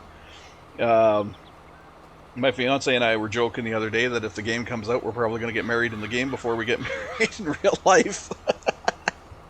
But yeah, so that's one that we're waiting on to come out. It's supposed to come out in the spring, I believe. Viva Land.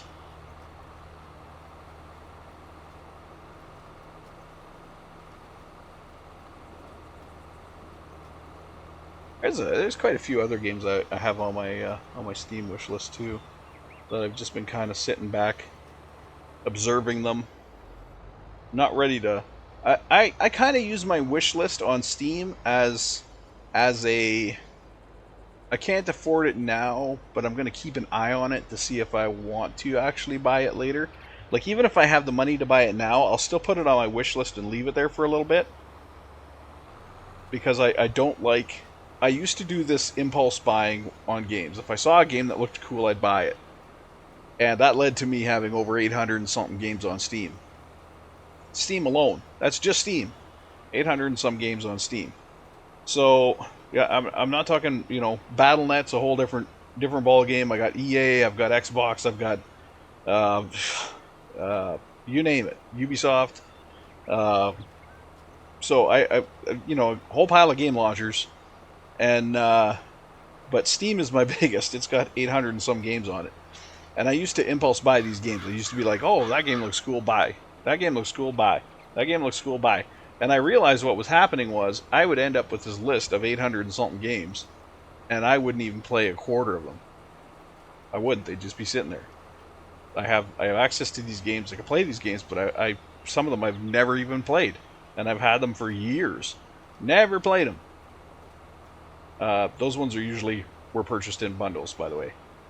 The ones that I haven't played are usually because they were purchased in bundles. So I buy a bundle for one game or two games, and then the rest of the games in that bundle wouldn't be touched ever. So now I've gotten into this routine, and I call it a routine. It's more like a lifestyle choice. Of if I see a game I want, I can't buy it right away, or I don't buy it right away. I put it on my wish list, and it'll sit on my wish list for a little bit.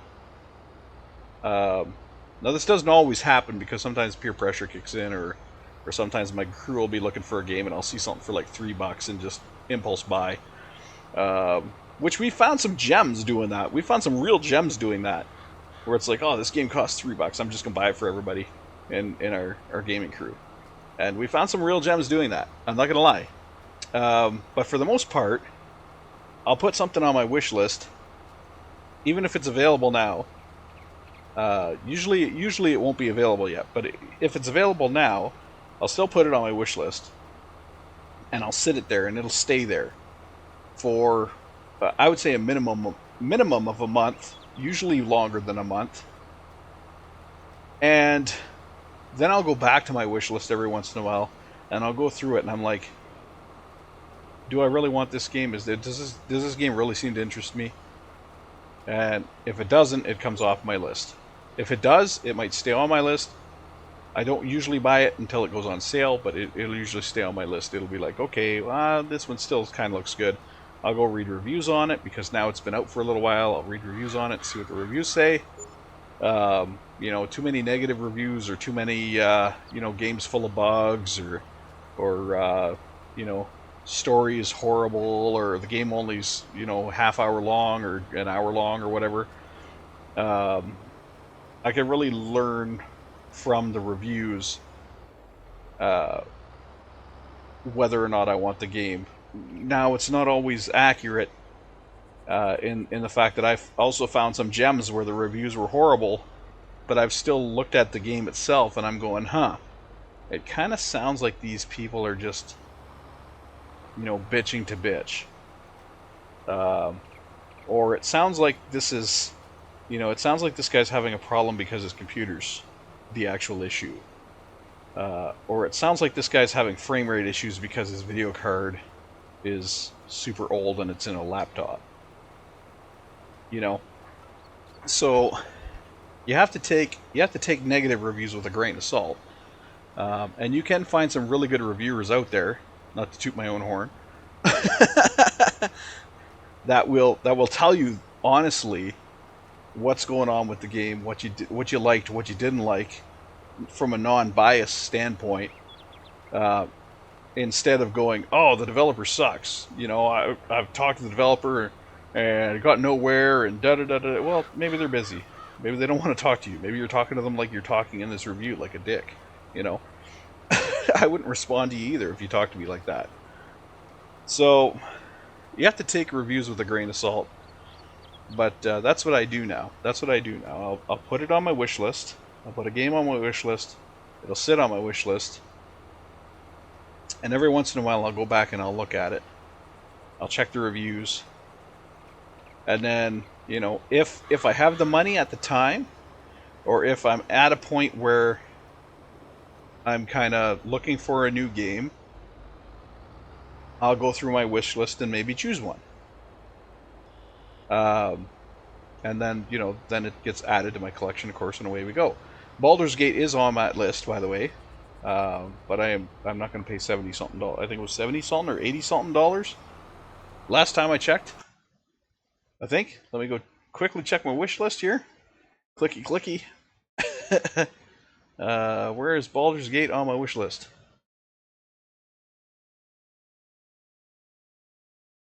We have. Wait, what the hell happened here?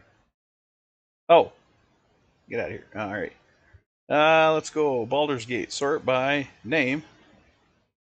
And we got Baldur's Gate on here for. Where are you? I know you're on here.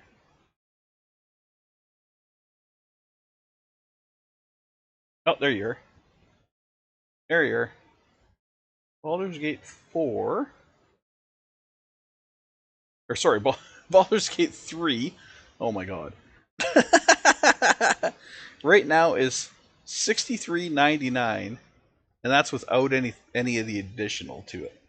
That's without any addition to it. It's $63.99. And if you want the quote unquote digital deluxe edition, it's another $10. So you're looking at 73, and that's on sale. That's on sale right now for 20% off. So normally here it's $80 with a $13 add-on, so you're looking at $93. $93 for a game? No. That's a no for me. That's a no for me. Right now it's $63.99, which is all right. It's better. Plus the $10, so you're talking 73 or 74, almost 75. So you're still $75, which is getting up into the category of because most of the games on my wish list, we're talking, 13, 11, 35. 35 is the most expensive right here. Except for Farming Simulator 25, which I'm taking that off right now. That's going bye-bye right now because no, I'm boycotting it. I'm not buying Farming Simulator 25 until they make the damn servers free. Not gonna happen. Not gonna happen. Your multiplayer server, you make that free so that I can run it without having to buy a second copy, and then I'll buy your damn game. But anyways, I got 20. This one's 26. This one's 35. This one's 26. 27, 12. So most of the games on my wish list don't go past $40 because that's That's where I'm comfortable with my game budget. So when something's way up there, almost $80, I have to really want it. And Baldur's Gate 3 has not pushed that button yet for me. It has not. I don't think that it's going to be as spectacular as everybody's. A lot of people have said it was spectacular. I go back a couple months later, and it's kind of like, it was good, is the response I get. They're like, oh, the game was spectacular. And then a couple months later, they're like, well, it was good. I'm like, okay. What happened to it was spectacular? It's kind of like, I think what happens is the first time they play through it, they have a great time, and then the novelty wears off. Or when they start playing it, they're having a great time, and then somewhere along the way the novelty wears off. Which I understand, because I felt the same way personally for Diablo 3. Diablo 3, when I got it, I was like, okay, this is Diablo. I'm gonna like it. Or I shouldn't say 3, I should say 4. Diablo 4. I liked Diablo 3. When Diablo 4 came out, I was kind of on the fence. I gotta say, because I was still enjoying Diablo 3. And I still, to this day, like Diablo 3. So when Diablo 4 came out, I was kind of on the fence. I was like, do I really need another Diablo in my life? But my gaming crew decided to get it. So I was like, okay, and honestly, one of my gaming crew did get Diablo 4 for me. I was not ready to pull the trigger on it, and I couldn't pull the trigger on it. And but they wanted to play it, and they didn't want to leave me out. So and this is how my gaming crew is. My gaming crew is amazing. I'm not ashamed to say that my gaming crew is actually made up of my brother and my fiance. But they are amazing. I couldn't have asked for a better gaming crew, honestly. I feel very lucky that I have a fiance who loves to game, a brother who loves to game, and that we all want to game together. I feel very lucky to be in that position, because I know a lot of gamers out there are just solo gamers. Even though they're in co-op games, they might be in multiplayer games, they're actually solo gamers. They don't have that gaming crew of people that they actually know. I mean, they could have a gaming crew, but the gaming crew that they have, basically could fall out of their life at any time. All it might take is them saying something wrong or doing something wrong, and that gaming crew could shove them right out the door, because they don't have that tight bond. And then there's gaming crews that do have that tight bond, and those are great. But moving along with that conversation, Diablo 4, I was not ready to pull the trigger on. They were, so they got me a copy of it, which is really amazing. And I've done that for them in the past too. I'll buy games for them, they buy games for me. This is how our gaming crew operates, and how we manage to play together. We just basically pay it forward. A new game comes out, and we all want it, and one of us can't get it. It's kind of like if you take your friends out for dinner, and one person can't afford to eat. You don't let them sit there not eating. You get them You get them the food. That's the way. That's what a good friend does. That's what a good partner does, or team player does. That's what a good crew does. They don't leave the last man out. They include them. But anyways, Diablo 4, or I should say Diablo 3. The story from the start of Diablo 3 and Diablo 2 and 1, the story grabbed me right from the start. It hooked me, and it kept me going. The story just grabbed onto me and said, hey, here we go, and never let go of you. It never lets you go. When I got to Diablo 4, and started playing Diablo 4, at the start of the game, it seemed like that game was going to do that. They brought in Lilith. You started following Lilith. You started, yeah, and you started learning about the world a little bit, learning about the people in the world, and then all of a sudden, it seemed like there was a disconnect. And I can't specifically remember when the disconnect happened, but it was all of a sudden I was sitting there going, I don't know why I'm here. I don't know what I'm doing or why I'm doing it. Is Lilith good? Is she bad? I don't know. Should I be helping these people? Should I be just minding my own business? I don't really know. And it felt like a very, very solid disconnect. Like I didn't know if I was doing the right thing. I didn't know if I should be doing this. I didn't know if I should be stopping her, stopping, her father. I didn't know who I should be helping. I wanted to kick the girl right in the face because she kept getting into so much stupid situations that I kept having to bail her out of. If you've played the game, you know who I'm talking about. And then it just continued right on to the expansion with her. And I'm like, have you not screwed up enough? Like, just go sit in your house and stay there. Because you're destroying the world with your screw-ups. Like I said, if you played the game, you know who I'm talking about. But anyway, getting back to it, like I said, that Diablo was it was like a $70-ish game, right? And I feel like the game lost me partway through. I feel like it started out, I was really excited to play it, and at the start it was like, this game is awesome.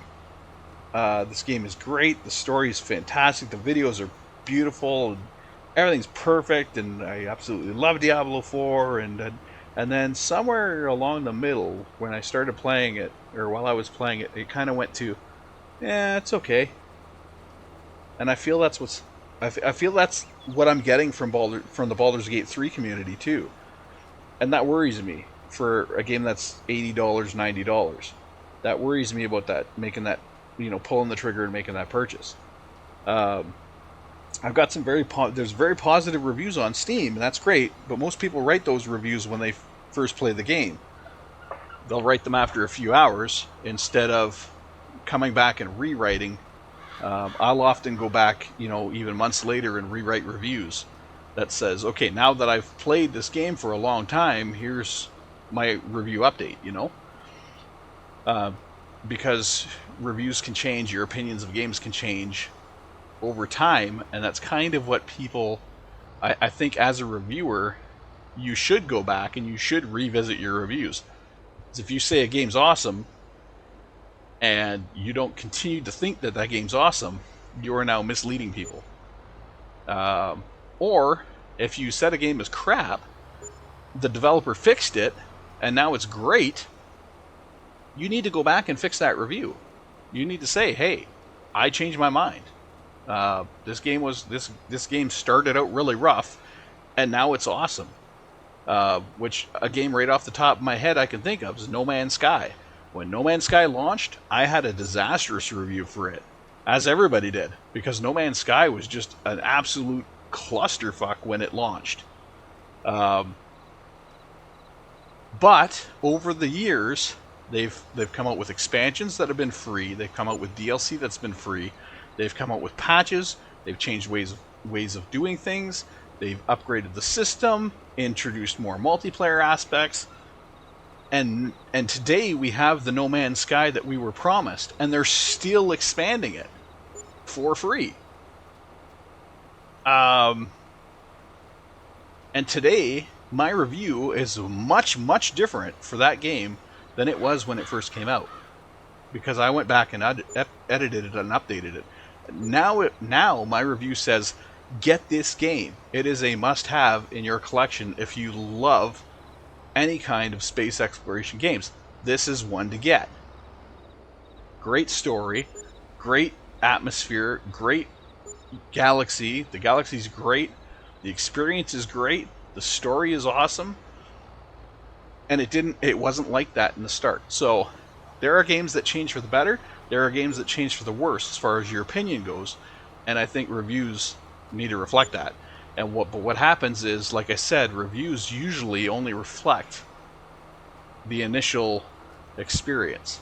And getting back to Baldur's Gate 3, when I'm talking to people who, at work and whatnot, who have Baldur's Gate 3 and they've been playing it, and I go to them now, months after it's launched, and say, "Hey, how's Baldur's Gate 3 going?" And they're like, "Oh, it's okay." They don't have that excitement they had when the game first came out, and for a $90 game, for something I'm going to spend $90 on, that worries me. Which is why I haven't pulled the trigger on it. So that's just one example. Manor Lords, I kind of looked at it, and I didn't really know if I wanted to go down that road because I had the Medieval Dynasty, which is the other game I was talking about, and it seemed like they were very, very similar. So I didn't know if I wanted to go down that road, because Medieval Dynasty I actually played for a while, and I found it, I'm not going to say boring, because it wasn't boring. It was kind of grindy. It was a little grindy. And it was a little too chill. There was combat, but it didn't seem like, how do I put it? It didn't seem like my village was making a difference. It was almost like I was building the village just to build a village, and maintaining a village just to maintain a village. It didn't seem like there was no goal, there was no end game, other than having a good village. There was no goal, there was no end game, there was really no story. It was kind of like, here's a map, here's an open map, build a village on it. And that seemed like what the game was. And every once in a while you get attacked or raided, and you have to solve disputes between settlers and that kind of stuff. And that's kind of when I looked at the other one there, Manor Lords, I think it was called. You said, yeah, Manor Lords. It kind of reminded me of that very same dynamic. I could be wrong, but it did remind me of that same dynamic, where it's like, here's a map, build a village, and every once in a while we're gonna throw bad guys at you, so you have to defend your village. But there wasn't really any end goal other than having a good village,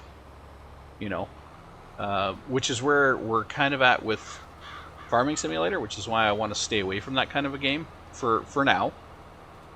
Because I don't want to have multiple open-ended games. I want to have one game that's open-ended and one game that's got a definite goal, like a story to follow. Something we can get in, something we can advance our progress measurably by the end of each episode. So whether that be Super Mario, or whether that be there's another game that I haven't played in a long time, Shadowrun, for the Super Nintendo. I would be interested in running through that again. That was a really fun game to play, Shadowrun. For anybody who hasn't played that one, it's a very steampunk game. It actually got a cult following, which led to the newer games, the newer Shadowrun games, which I haven't played yet because I don't want to ruin the nostalgia. I mean, anybody can create a steampunk game and slap the title of Shadowrun on it, but there was something special about the original Shadowrun. There was something very special. The story, the characters, everything came together to make an amazing game. and it's one of those games where you're kind of worried about them continuing it so long afterwards, because it's like the people who had the original vision, they're not the people who are doing the next game, or who did the next game. So it's kind of like you're taking somebody's vision of a world and trying to come up with a story for their world. Rarely does that work out.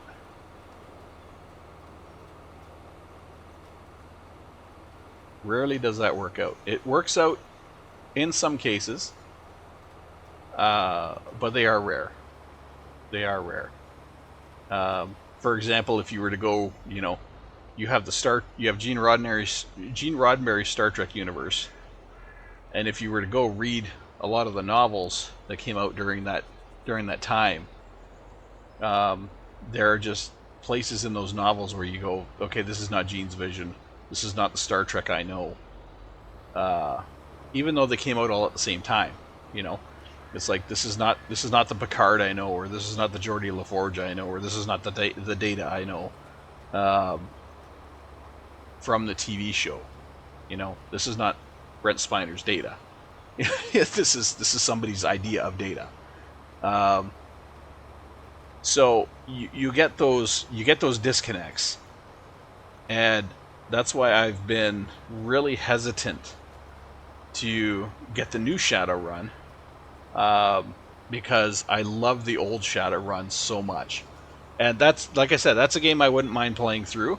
I do not believe I have a playlist for Shadowrun yet on this channel, on this new channel. My old channel had a playthrough, which I think we finished. Did we? Maybe we might not have finished it. I know we finished the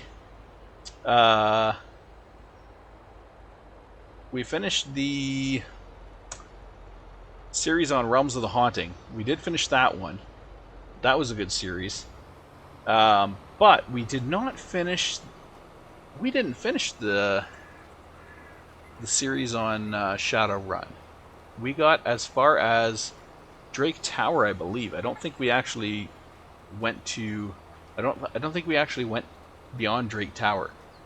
Or did we even get that far? We might not have even gotten that far. To my knowledge, I have only beat the game once, and I know that wasn't streaming. I did that long before streaming. I actually did that on the console itself. Nowadays, I do all my console gaming on the computer because it's just more efficient. I still have stacks of cartridges, but I don't play the cartridge games anymore because I find the computer more efficient for playing those games and recording. When you're doing recordings, it's much more efficient to do it that way, because all I got to do is save the screen. I don't have to hook up the cable or the video import to my computer. I don't have to do the USB video import and get the channels all set up and hook it through my streaming software, and it's such a pain in the ass. It's such a pain in the ass to hook it all up, and you got to have the console sitting right beside you. I got to disconnect my second monitor to hook the console up to it. Yeah, it's just a pain in the ass. So instead of hooking the console up to broadcast or record, instead of doing that, I just do it right on the computer.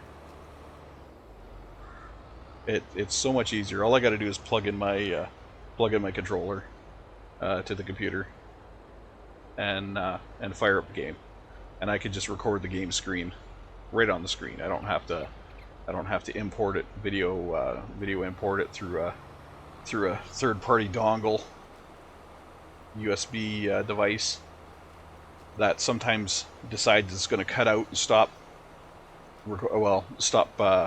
streaming. I remember that happening before. had the game playing, and then all of a sudden the game video froze. I was still playing it, but the game video froze because the device locked up. So it was after a few of those sessions that I was like, you know what, screw this. I'm gonna fire up an emulator, even though people frown on emulators. You know what? I don't care. I'm gonna fire up an emulator. I got the game sitting right here. If anybody wants to see it and see that I own it, they can go screw themselves. It's right here. So fire up the emulator, start playing the game, and recorded smoothly, no issues whatsoever. And ever since then, I've been doing it that way instead of trying to hook up the console and all that stuff. So console's still playable. I still have it hooked up to my big TV here, and I'll fire it up every once in a while. I got my Xbox over there. I got my 360 over there. Yeah, I got them all hooked up. I think the Wii is in the drawer. I haven't hooked up the Wii in a while. I got the Switch over there. I don't have the newer systems because I just decided, one day I decided, you know what, to hell with consoles, to hell with following consoles. The Switch is the most recent console I have. I got the Atari. Well, I had the Atari. I had an Atari. And Nintendo, Super Nintendo, Sega Genesis, Xbox 360. I don't have the Xbox One. I got a Wii. I got a Switch. The Switch is my newest. And if you want to call it a console, I've got an Oculus as well. Oculus Rift? No. Is it the Rift? I don't think it's the Rift. I think it's the Oculus. Damn, I don't remember what it is. Oculus 1? Does that make sense? Or Oculus 2?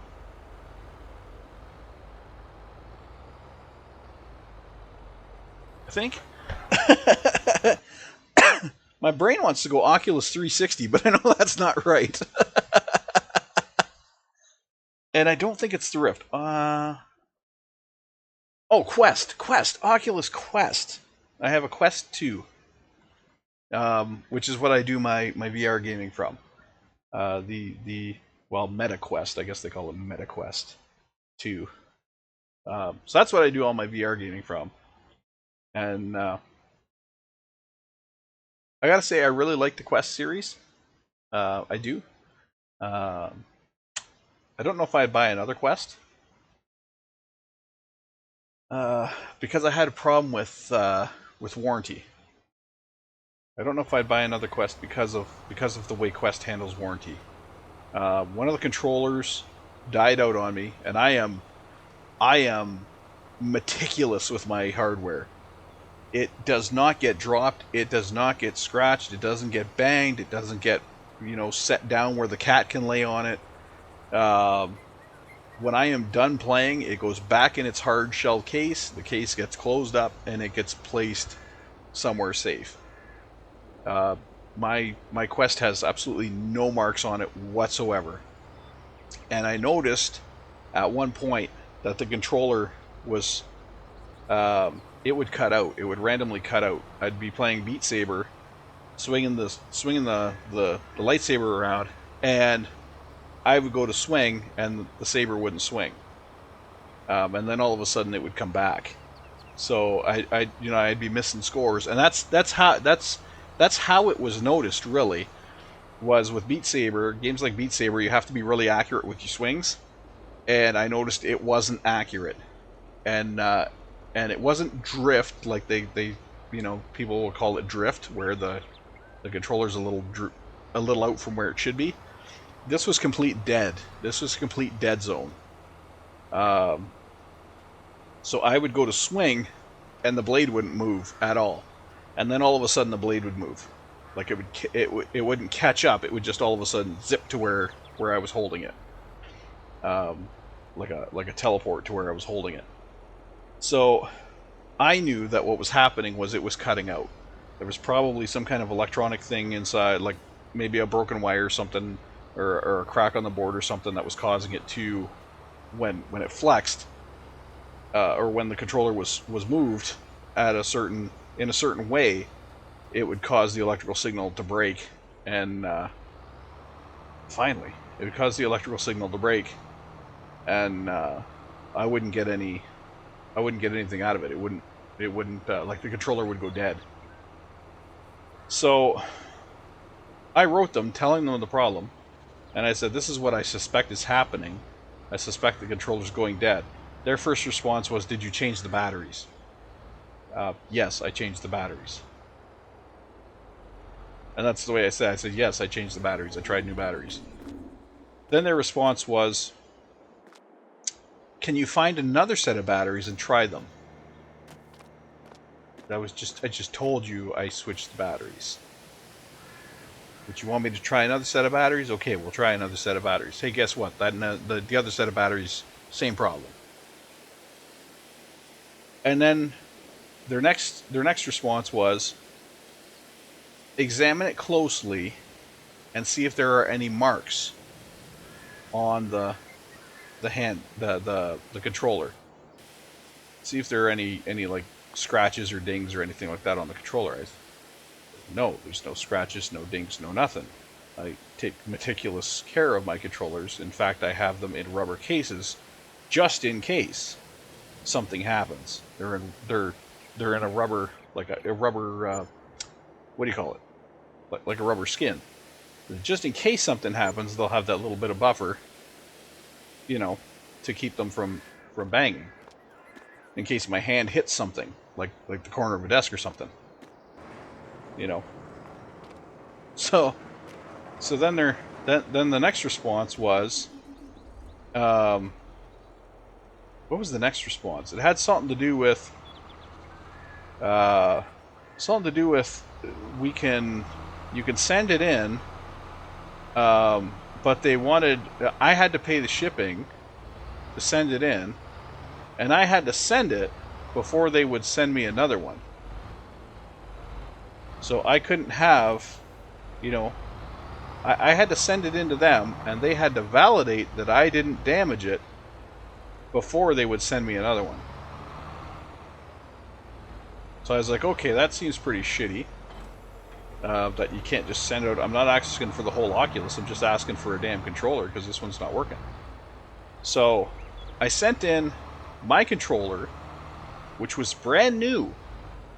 It was brand new. I had only had it for a couple months, and because of the nature of the games I play and whatnot, I hadn't really played it that much. Before I noticed this problem was happening, and I didn't really play it much when the problem was happening because it would ruin the game experience.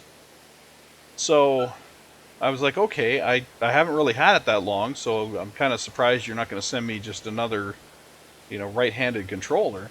Oh, this is the way we do things. All right, well, if this is the way you do things, then I guess this is the way you do things. Boxed up my controller, sent it in. I want to say it's probably about a month later. I get a box in the mail from them. And this is, in the meantime, I've been like, where's my new controller? Where's my new controller? I get a box back from them. I open up the box. And inside is a message that says, basically, hope you enjoy your refurbished controller. I'm like, what the hell are you talking about, refurbished controller? My controller was new that I sent in. So I'm looking at this controller that they sent me, and there's scratches on it. There's a couple of marks on it. And I'm like, this thing is in worse condition than the one I gave you guys. And I messaged them, and I said, what's going on here? I said, I sent you guys practically a brand new controller that's defective. You guys send me back a controller that's excuse me, that's been refurbished and is all banged up.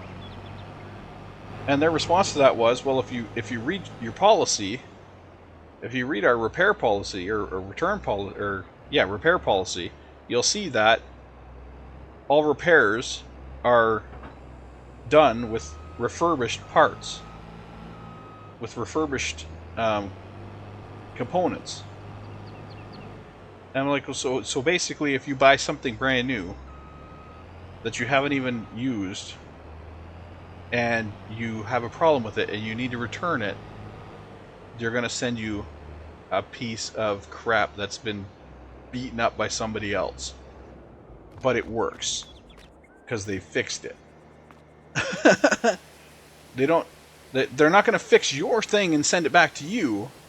They're going to fix somebody else's thing that they beat up and threw through their TV or whatever, and that's what you get back. So I'm like, yeah, no, I'm not going to buy another Oculus. Oculus is never getting my money again. Yeah.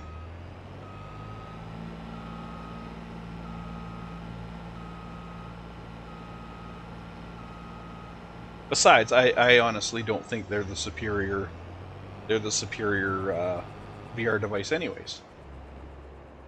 I have to do a whole bunch of basically hack jobbing to get games on Steam to play on my Oculus Quest.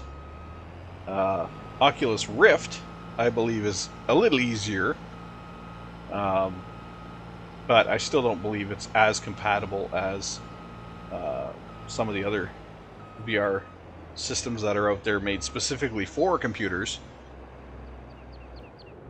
The one thing that was nice about the Quest is the fact that it has a built-in hard drive, so you can basically play on the go without needing a computer. But I believe what was the other one?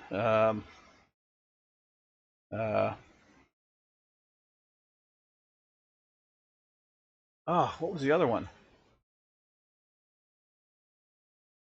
Valve. I think it was the Valve. Did Valve have? I think Valve had one. Everybody's into the MetaQuest 3 now, by the way. But I believe the Valve, was it an Index? I think they call it the Valve Index.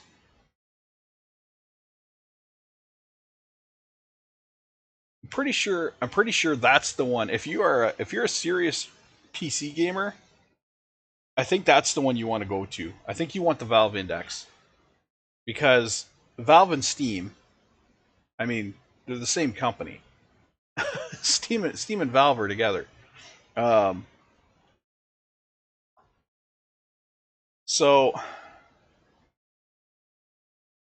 what I should say is Steam is Valve. So getting the Valve headset, if you're a computer player, getting the Valve headset is no question, no question. It's gonna support your Steam games the best. It's gonna function with your computer the best because it's designed for your computer. Whereas, like I said, the Quest 2, which I have, it does have its own hard drive, and you can play without having a computer. That said, I find it's limited. It's limited, and it's also not as good playing or pairing up with your computer. Not by a long shot. It is good playing games that are on the Quest. It's good playing games that are on the Quest hard drive, like that you download directly to the Quest. But when it comes to pairing it with the computer and playing games on the computer, I find it is not good at that. It is very actually, it's fairly poor at doing that. You'll end up with a lot of lag. It uses a lot of GPU, a lot more of your video card processing power to make that happen. It bogs down your if you're doing it wirelessly, it bogs down your network. If you're doing it wired, I mean, who wants to be wired on a headset? But if you're doing it wired, it bogs down your computer. So either way, you got a bottleneck in your gaming, and bottlenecks are not what gamers want. So I would honestly, if I were to buy another VR headset, I really would buy the Valve. I would buy a Valve Index. It may be more expensive. It's definitely more expensive, but it's going to work better.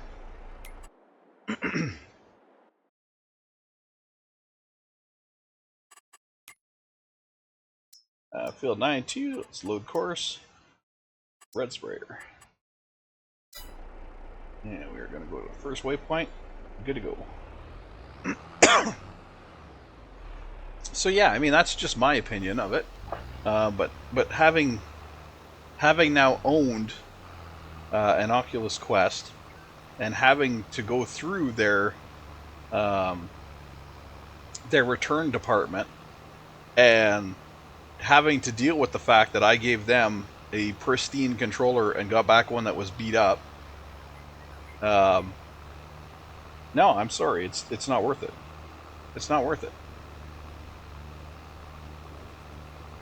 I know that if I go through Steam or Valve, that I'm going to get treated better.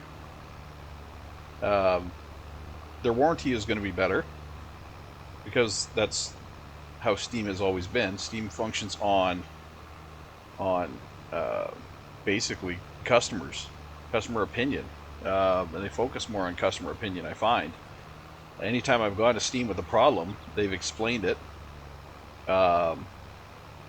They've bent over backwards in some cases, and in other cases they've even gone outside of their policy to satisfy. And I think that's a sign of a good company. I mean, I acknowledge there's people out there that have their problems with Steam, and you're going to get that with every company. But for my sake, for my money, I have not run into problems with Steam. I have actually run into quite the opposite. I had a game that I had well over 14 days. I had a game that was, I think I had it for 25 days or something like that. I had played less than an hour, but I had it outside their 14-day warranty or 14-day return policy. I explained when I refunded it. I basically said, hey, I've been out of town for a week and haven't had a chance to return this game. I forgot to return it before I left. And they were like, yeah, no problem, here you go. And they returned it. It was a game that I really didn't like. I don't remember what it was off the top of my head, but it was a game that I did not like. And I basically put it that way. It's not the game I expected it to be. I'm not enjoying it, and I just want to return it. And I just had them put the money on my, which probably helped my case, was that I had them put the money on my Steam account. So it's not like Steam was giving up money. The money stayed on my Steam account, and I spent it on something else. Which, like I said, that probably helped my case a little bit. But they did. The point being, they didn't have to return it. They didn't have to because I was outside the 14-day policy. But they did. They said, "Hey, we're gonna make an exception here because you were out of town." They had no idea that I was out of town. They had no proof that I was out of town. I just told them I was out of town. Said, "Hey, I was out of town. I couldn't return it." And they were like, "Okay, we trust you. Here you go. Here's your refund." So I think when a company's willing to do that, they're willing to kind of step beyond their policies for customer satisfaction.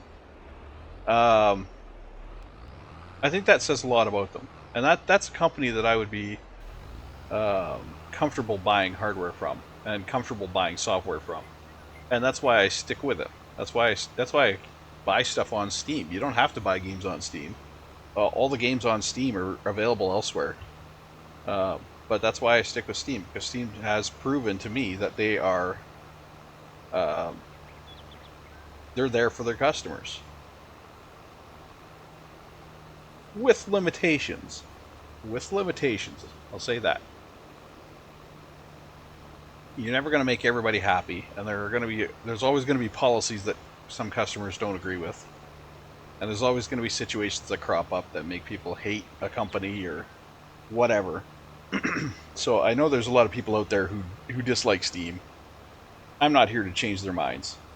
I'm just here to say that my experience with Steam has been great, and I would, if I were to be in the market for a VR headset, I would get the Valve. And I used to be somebody who favored Oculus. I really liked Oculus before I went through my fiasco with them of getting a banged up refurbished controller. If I actually put my controllers side by side, you can see that the left hand controller is in pristine condition, and the right hand controller you can see it's got scratches and it's been beat up. They look like two totally different systems. They came from two totally different systems because they did. Because they did. I'm guessing whoever originally sent in the controller that I got refurbished ended up damaging it by banging it around. I'm surprised they even had warranty on it, or they even went through the warranty department for it. Because all the questions they asked me immediately was like, you aren't under warranty if your controller's damaged. And that's another thing. If my controller would have had the same issue again, and I go to send it to them, they're going to get this controller that's all banged up. And they're going to probably say that I did it. So, I don't know. They're supposed to have a like-for-like policy. That was definitely not like-for-like. Because, like I said, aside from the technical issue with the controller, it was pristine condition, brand spanking new, and protected since day one in a rubber covering, a rubberized cover. So, it wasn't a like-for-like replacement, in my opinion. But I digress.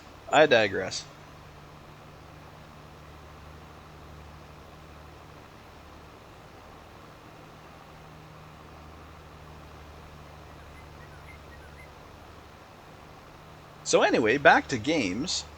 Back to our games list, which I think I'm quickly developing here.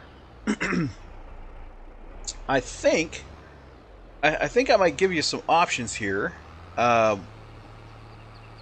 which we got Realms of the Haunting, which is kind of a cool game. It's got a really good story. It's old school. It's very old school. It's got a good story. It is somewhat difficult to play because of the control scheme, but it has a good story. I think it'll keep you involved, or keep viewership, happy. It does have an ending, so you do go through and there is an ending at the end. It is a lengthy game. There are 4, 5, 6. I think 7 different worlds to go through. And by worlds, I kind of mean levels. You kind of teleport from one to the other, sort of. You go through this kind of like a back rooms. Like if you've ever seen The Matrix and you see how they have the back rooms where you go in one door and out the other door. That's something like how that works. There's kind of like pathways between the worlds. But I believe there's 7 worlds or something like that, and each world takes about, I want to say, 4 to 5 hours. I want to say 4 to 5 hours. It's a mix between it is a first person quote unquote shooter, not really, but because you do have swords and you do have magical magical weapons, you have shotguns, you have, there's. But it is kind of like a first-person shooter style. The story kind of gives you more of an RPG feel to it, although it's not really an RPG. You don't have like leveling up skills and all that, but it feels like that. It feels like an adventure. Um, so that's Realms of the Haunting. That's one option. Another option is um, StarCraft. That's another option. I could play through StarCraft, and I can either play through StarCraft 1 or StarCraft 2. I have them both, and I would not be opposed to playing through those. The stories on those. I also have... let's see. I would also be willing to play through... so Realms of the Haunting, StarCraft 1 or 2. I would also be willing to play through Shadowrun for the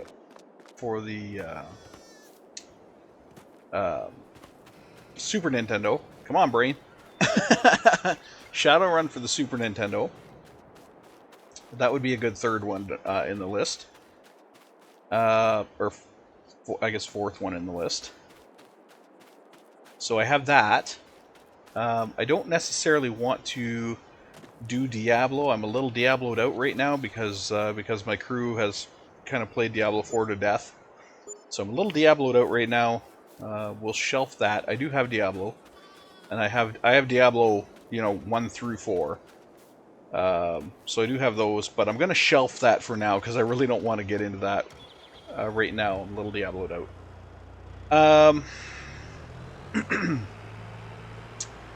I would be willing to consider Medieval Dynasty, although, like I said, it's basically just a village building game. There's not really much more to it than that. Why did I just get a craving for mushroom fried rice? My brain is like, mushroom fried rice. And I'm just sitting here going, what? What does that have to do with video games? I don't even have mushroom fried rice here. Oh, God. Sometimes my brain just, I don't know. It just goes off on a tangent. Anyway, so that's our list so far. I wish I had some way to write it down on the screen. I don't have a way to write it down on the screen. Okay. Focus. Realms of the Haunting.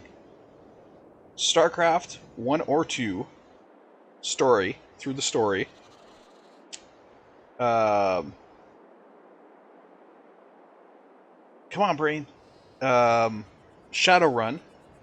Shadowrun is another one.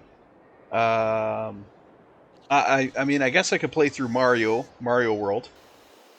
I have that as well. I could play through that if people want something a little more cutesy.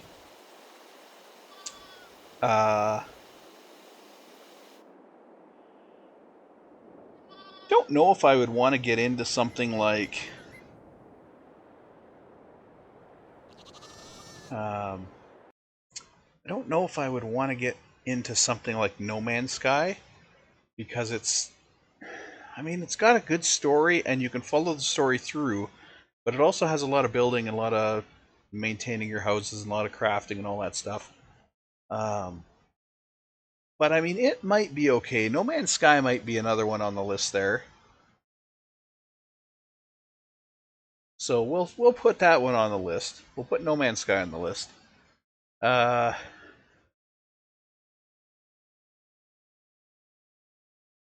I guess we can also throw.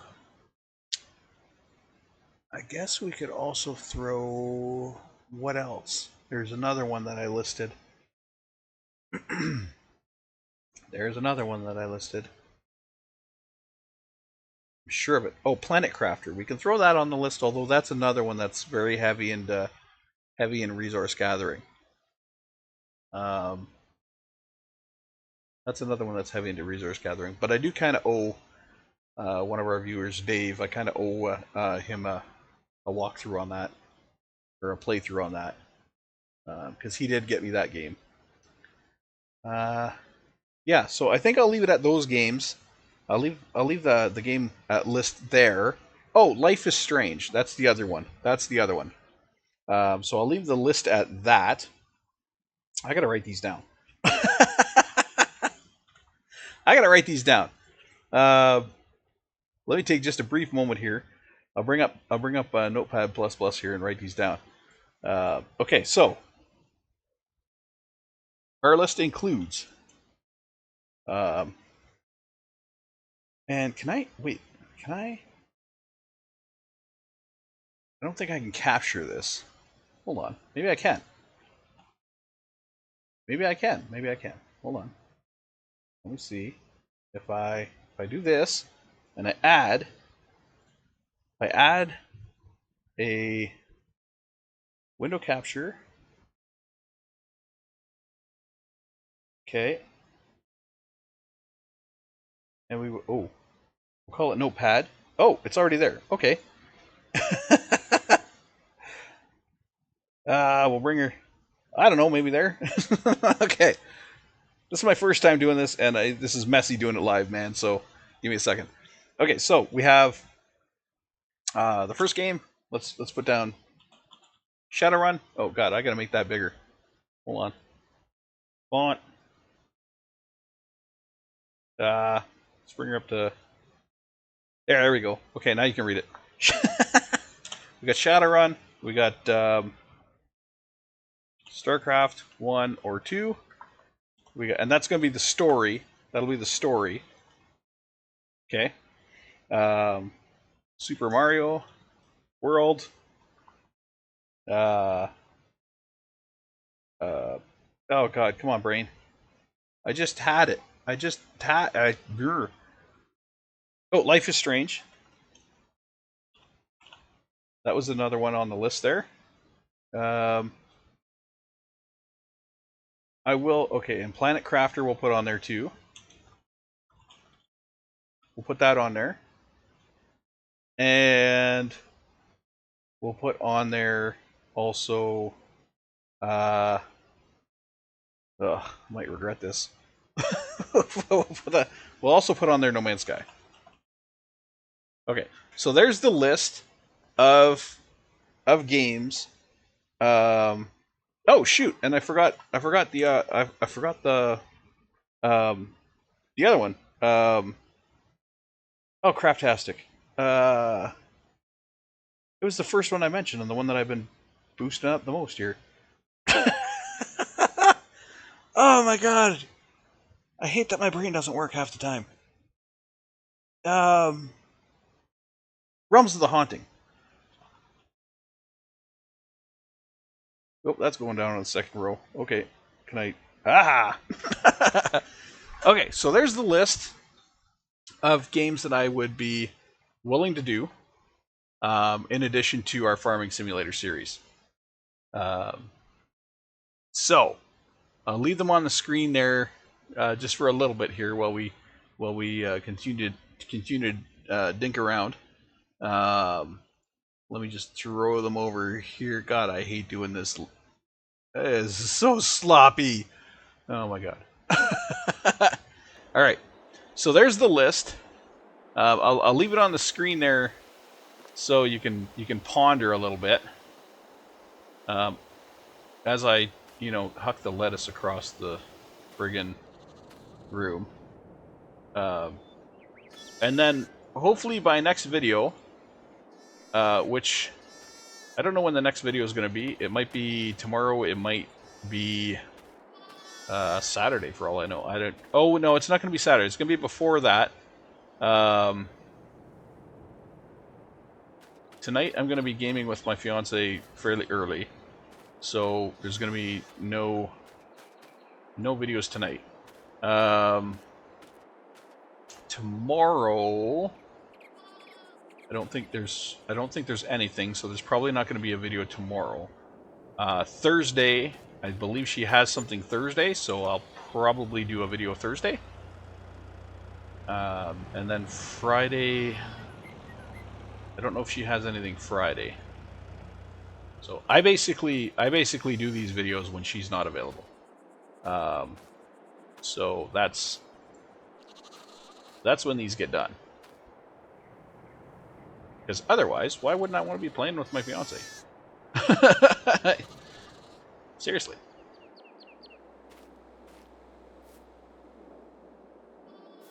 My fiance and my brother are both evening players due to obligations.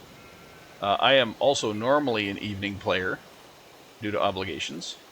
But I have thankfully, well, I guess not thankfully. Thankfully is the wrong term. Thankfully is the wrong term to be using because I don't like losing money. Recently, I have been dealt unfortunate injuries that have kept me with some free time, shall we say. So, that's where I'm at. Oh, God. But I do still have more free time than not. Which is why I'm still able to do these videos, even if I have other obligations in the evenings. So I can still get an hour in here, an hour in there.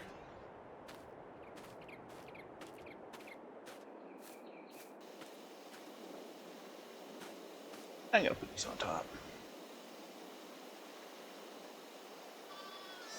Which is usually why these videos are, well, except for today, usually why these videos are usually only about an hour long or hour and a half, something like that. Or I'll start them and then have to run after an hour. It's usually because I only have an hour. I do have other obligations, like I said. So, but I do like to get in these videos when I can. And knowing that some people are watching and enjoying just makes me want to do that all the more. I kind of do this video creating for me. Believe it or not, it's hard to explain too. I tried to explain it one time, and I don't like single player. I really don't. I'm a very co-op player person, or co-op playing person. I do like to play co-op games more than single player, and more than PvP. I absolutely hate PvP. Not because I'm bad at it, just because I don't like the conflict, and usually the players are kind of shit. So I'm too old for that crap, which is why I don't play PvP. Anyway, getting back to what I was saying, I am very much a co-op player. I like playing co-op, and I like interacting with people while I play. And for me, doing these videos, to me, kind of allows me to open up, I guess, as if I was playing with other players, in a way that you don't get when you're playing solo, when you're just sitting playing, you know, with your, basically playing by yourself, which I am doing right now, but in the same note, it doesn't feel like I'm doing that, and I guess that's what I'm getting at. I am playing solo right now, but it doesn't feel like I'm playing solo because I have, you know, I'm able to talk to you guys even after the fact. Like I know there's nobody here right now because I'm doing a pre-record. I'm not doing a live, so I know there's nobody here right now. But I am still talking to you because you're still because you're watching this video after the fact. You know, so I can still have a discussion here or a conversation. And then you guys leave comments later, and it's kind of like we're having our talk, you know. And I enjoy that. That's one of the things I like enjoying. I like interacting with you guys, and I like hearing from you. I like getting tips and tricks and stuff like that. 6,000, nice. I do like getting the tips and the tricks. That is, those are very much welcome, because I will be the first person to admit that I don't know everything. Takes a big man to know that he doesn't know everything.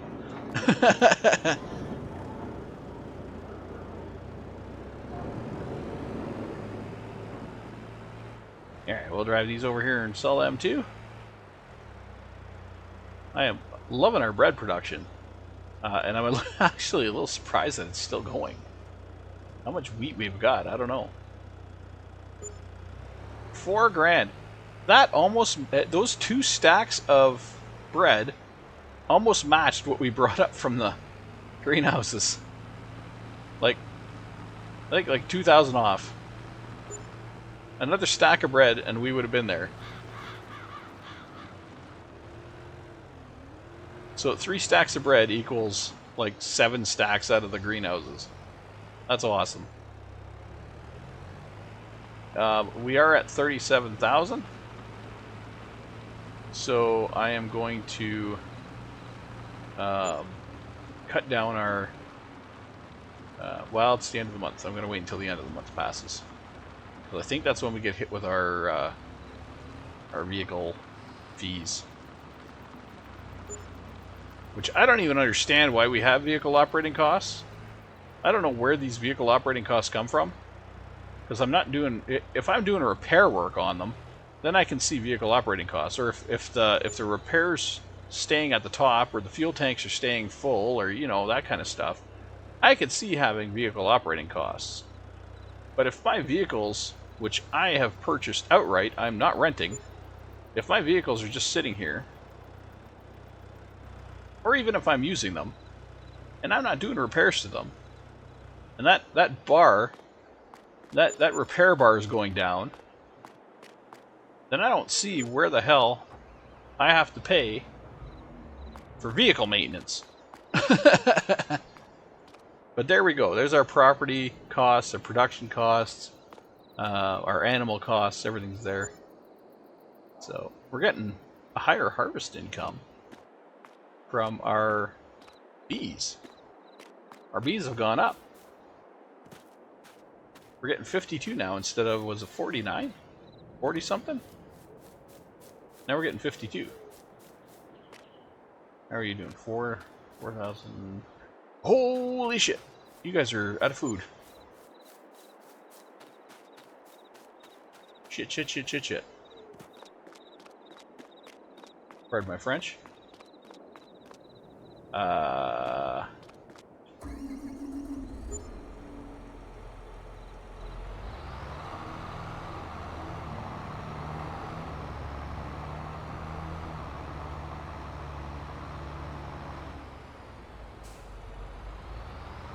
Chickies be starving. Let's go. Before anything happens, let's pallets. Or wait, no. Egg pallets. Chicken feed. Get 6 of them. Alrighty.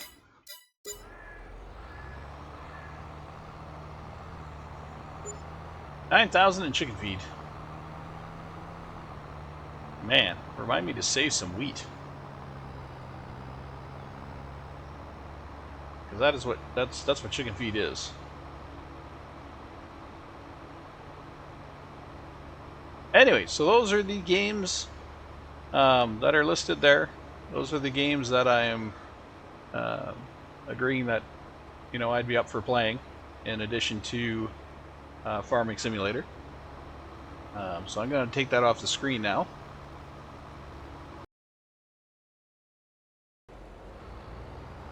And I guess let me know. Let me know what you think. Let me know which of those games you'd like to see.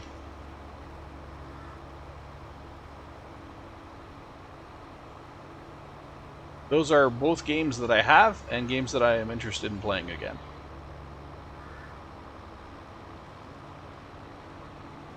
And perhaps one day I will do a series on Baldur's Gate 3, if I do if I do indeed get it. I very well may do a series on it. Are you serious right now? Get the hell out of here. You did not have the right of way at all in that one.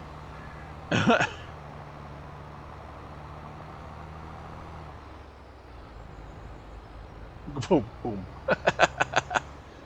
Alright. So I've got these pallets. Gotta get them loaded onto my trailer.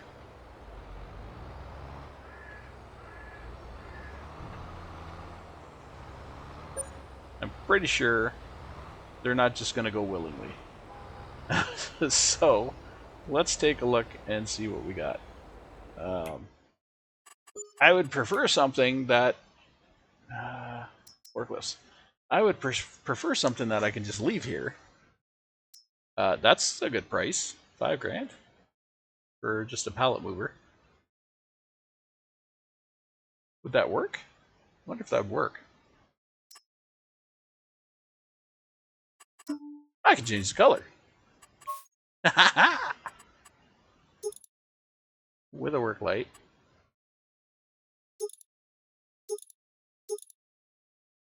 I like it with the backrest. I guess it doesn't need the backrest. It's not gonna. It's not like it's gonna be picking up like 5 or 6 pallets on top of each other. Just the one. I like that. Let's. Yeah. Okay. And this, we'll be able to leave this here.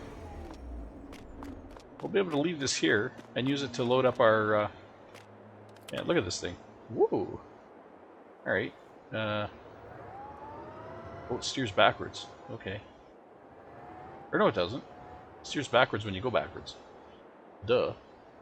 Okay, so what's our options here? We can, okay, we can raise and lower. We have a little bit of raise and a little bit of lower. Do we have a wider?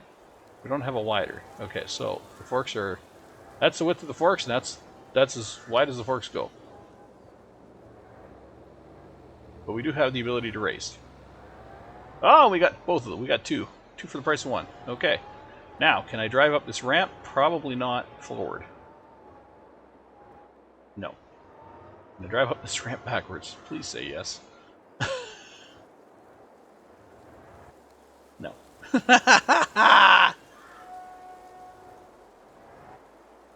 Can't drive up forward, can't drive up backward.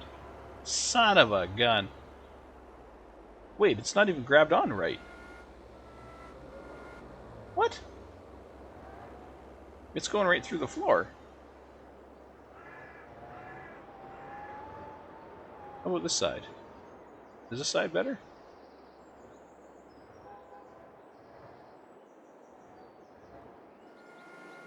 It does the same thing. It doesn't lift from the... It doesn't lift it from the hole. It actually goes through the floor of the... Look. It goes through the floor and lifts there. No wonder I don't have the reach.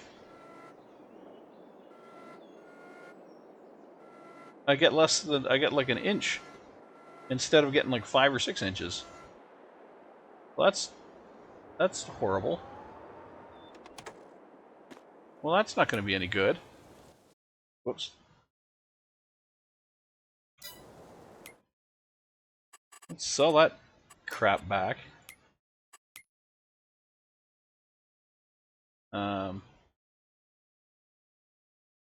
Where is it? Oh.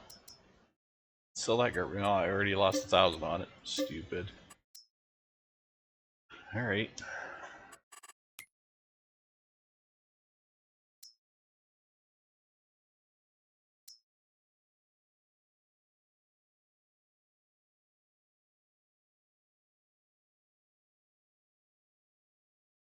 So we got a 37 here. We got a 37 here.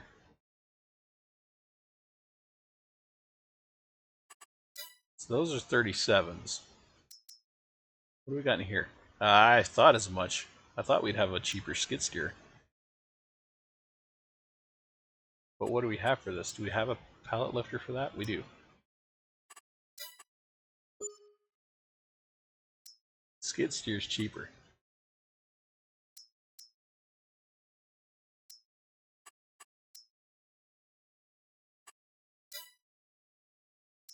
Let's get this guy. Oh, nice. Oh! Ooh, 20,000. Damn.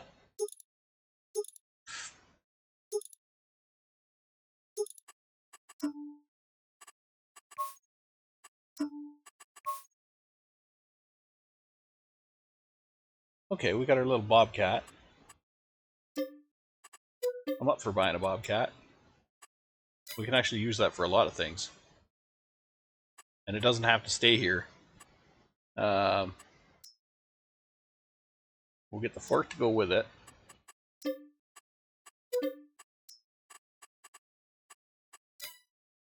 I think we already have a scoop that we can use with it. Ooh, and it can do the lumber stuff too. Okay, this is going to be a very useful machine. Alright. Okay, so. Screw the forklift, we're going to use a bobcat.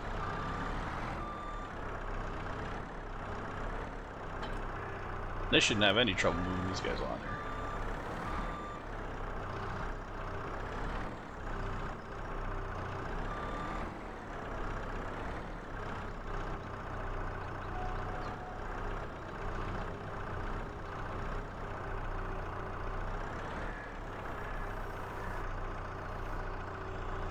Little bobcat, let's go. Vroom. Oh, won't have any problems as long as I actually drive it up the ramp. Not drive over the friggin' chickens. Come on. Get her up there. Come on. Yeah, there we go. Let's not drive it over the chicken feed. Alright, we'll put this right here. Perfect. Oops. Oops, whoops, whoops, whoops, whoops. Whoops, whoops. Put it out. Alright. Woo!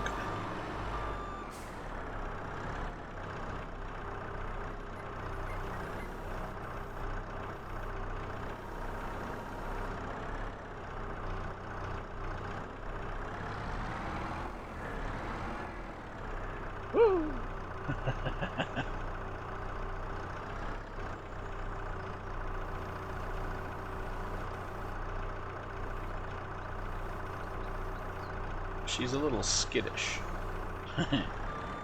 Har har.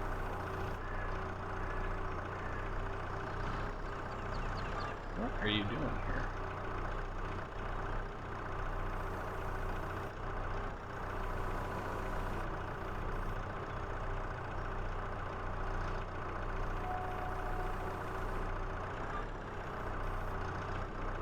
There you go.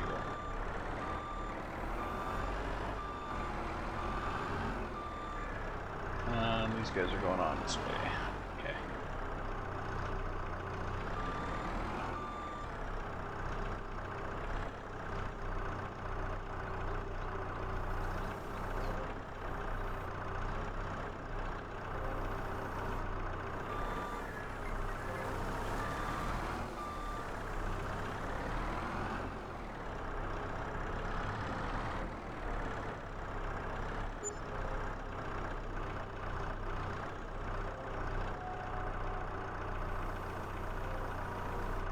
I love that this trailer has the wide edges on it. It means I can do this. My tire stays on the edge.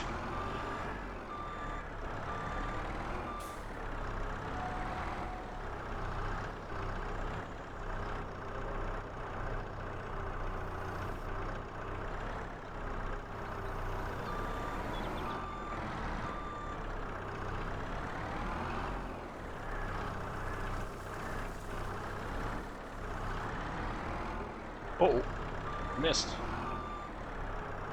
Try that again, shall we? There we go. Much nicer with a set of tracks.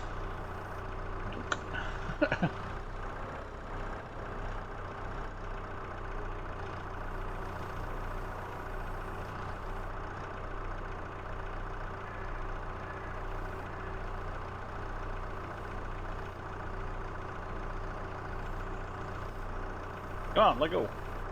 Let go my ego. You bastard. Let go! It does not want to come off. That thing is glued on there, man.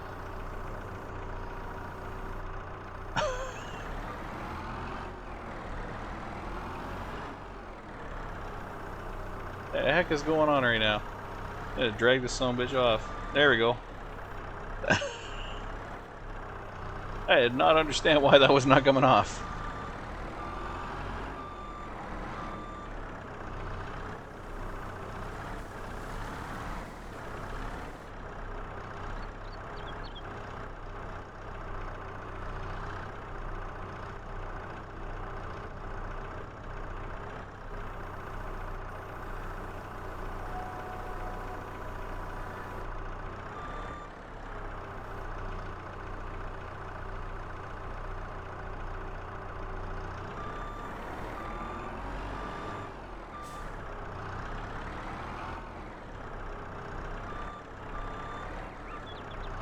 Alright.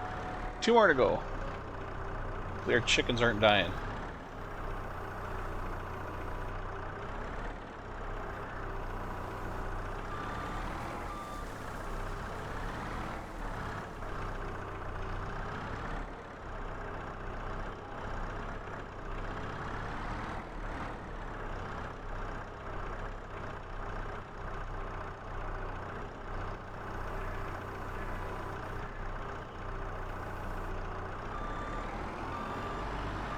I think when I do wheat now, I should always hold on.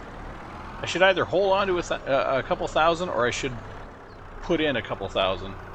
Probably put in a couple thousand, because that way I'm not holding on to it. But whenever I do a field of wheat, I should probably just take about 2,000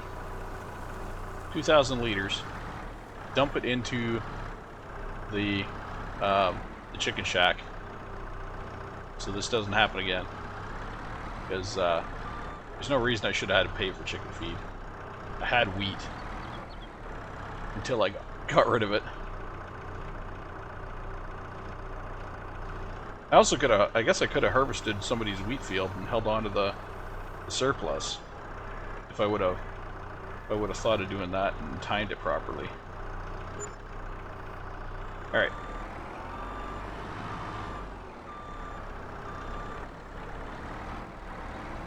This is cool. I just park this bad boy backwards like this. We're good to go. Lash it down. Load it up. We're out of here.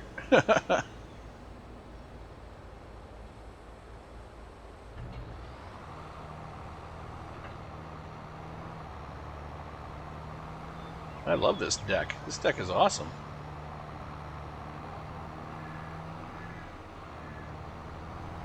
I'm coming, chickens. Whoa, she's top heavy though. She's still got that top heavy to it, because the bottom's not as wide.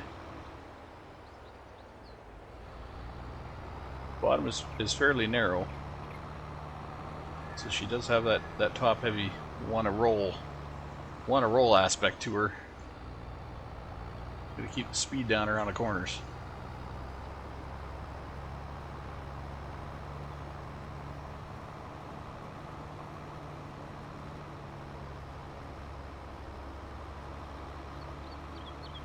We're coming, chickens!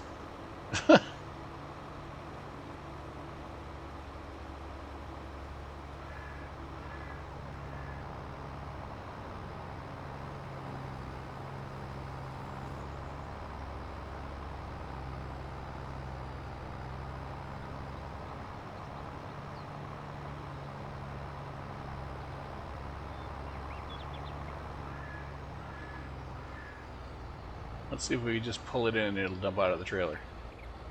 I don't know if it did before or not. You gonna dump out of the trailer? You are dumping out of the trailer. Sweet.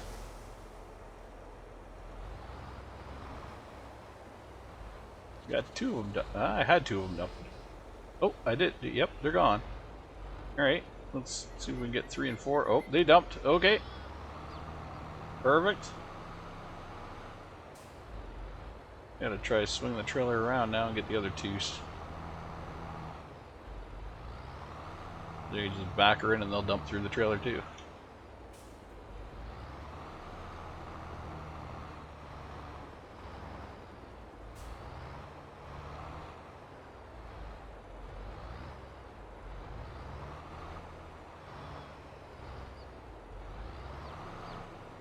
There we go. Dumpy dumpy.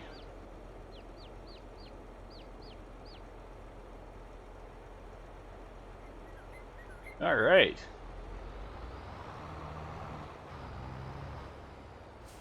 How much food you guys got now?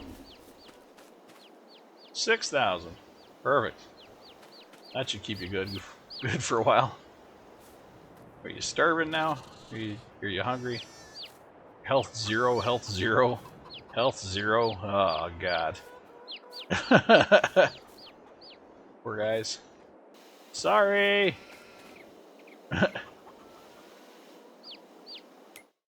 Oops. Sorry! Farm. Although I got a shit ton of chickens. Look at this. I got 155 chickens. Good God.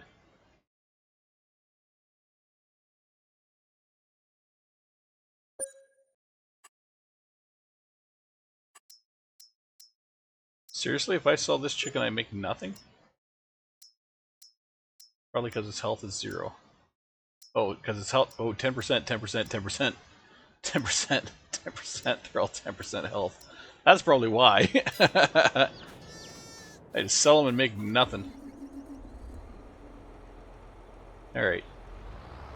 You guys are good now. Keep making eggs.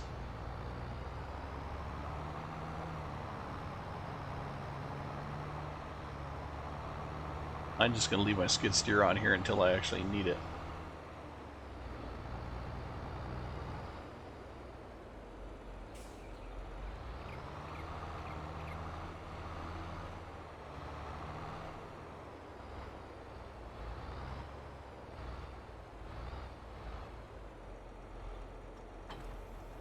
Alright. So we got our field planted by September 1st. So it is all synchronized. I don't have a split field. So that field is all synchronized.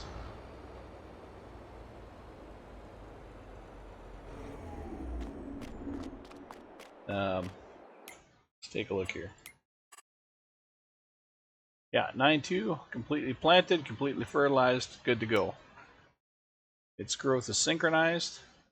There's no multiple fields, unlike this. This is ready to harvest. This is not. This is not. So we got to wait for that. This up here is 1 month behind this. I think it's this guy here and this guy here might be the same. This guy here I think is 1 month behind this guy. So yeah, these guys are all messed up. They are all messed up. That's fine. We'll get them all synchronized eventually. 9-1, 9-2, and 9-3. All right. So next episode, if we get through another month, we might have salt in the harvest. Might be 2 months. Probably 2 months. Yeah. So I'm guessing next episode is probably going to be seeing what's going on in the fields. Probably doing some contract work. Or I should say some more contract work. And maybe, just maybe, trying to swipe a little bit for us. Instead of selling it. You know, deliver a load and then like stop delivery halfway through, see where we're at, deliver some more, stop, deliver some more, stop, and then when it says it's done, bring the rest home. If we do that enough, eventually we're going to build up an entire trailer full of wheat or whatever we're harvesting, barley, wheat, potatoes, whatever. We'll eventually end up with a whole trailer full that we can sell or use for our animals, whatever the case may be. Point being, it'll be ours. Anyway, I think that's going to be it. I'm going to just quickly check my petrol tank here. We got 9,000 liters left in there, 9,500 liters left in there, so we're good. And yeah. So once again, thanks to everybody for watching. I'm just going to put that little notepad back up on the screen just one more time, so you can see the game list again. So this is the game list these are the games that I wouldn't mind playing in addition to Farming Simulator. These are games that I own and games that I would not mind playing. So if you want to select one of those games, you know, before my next video, which is probably in a couple of days, then we'll go from there. All right, and I actually might start with one of those games on that day, on Thursday. So maybe even live stream. Who knows? Who knows? But anyway, I'm gonna get out of here. This is Jodian signing off. I will see you next time, everybody. You take care and have a great day. Bye bye now.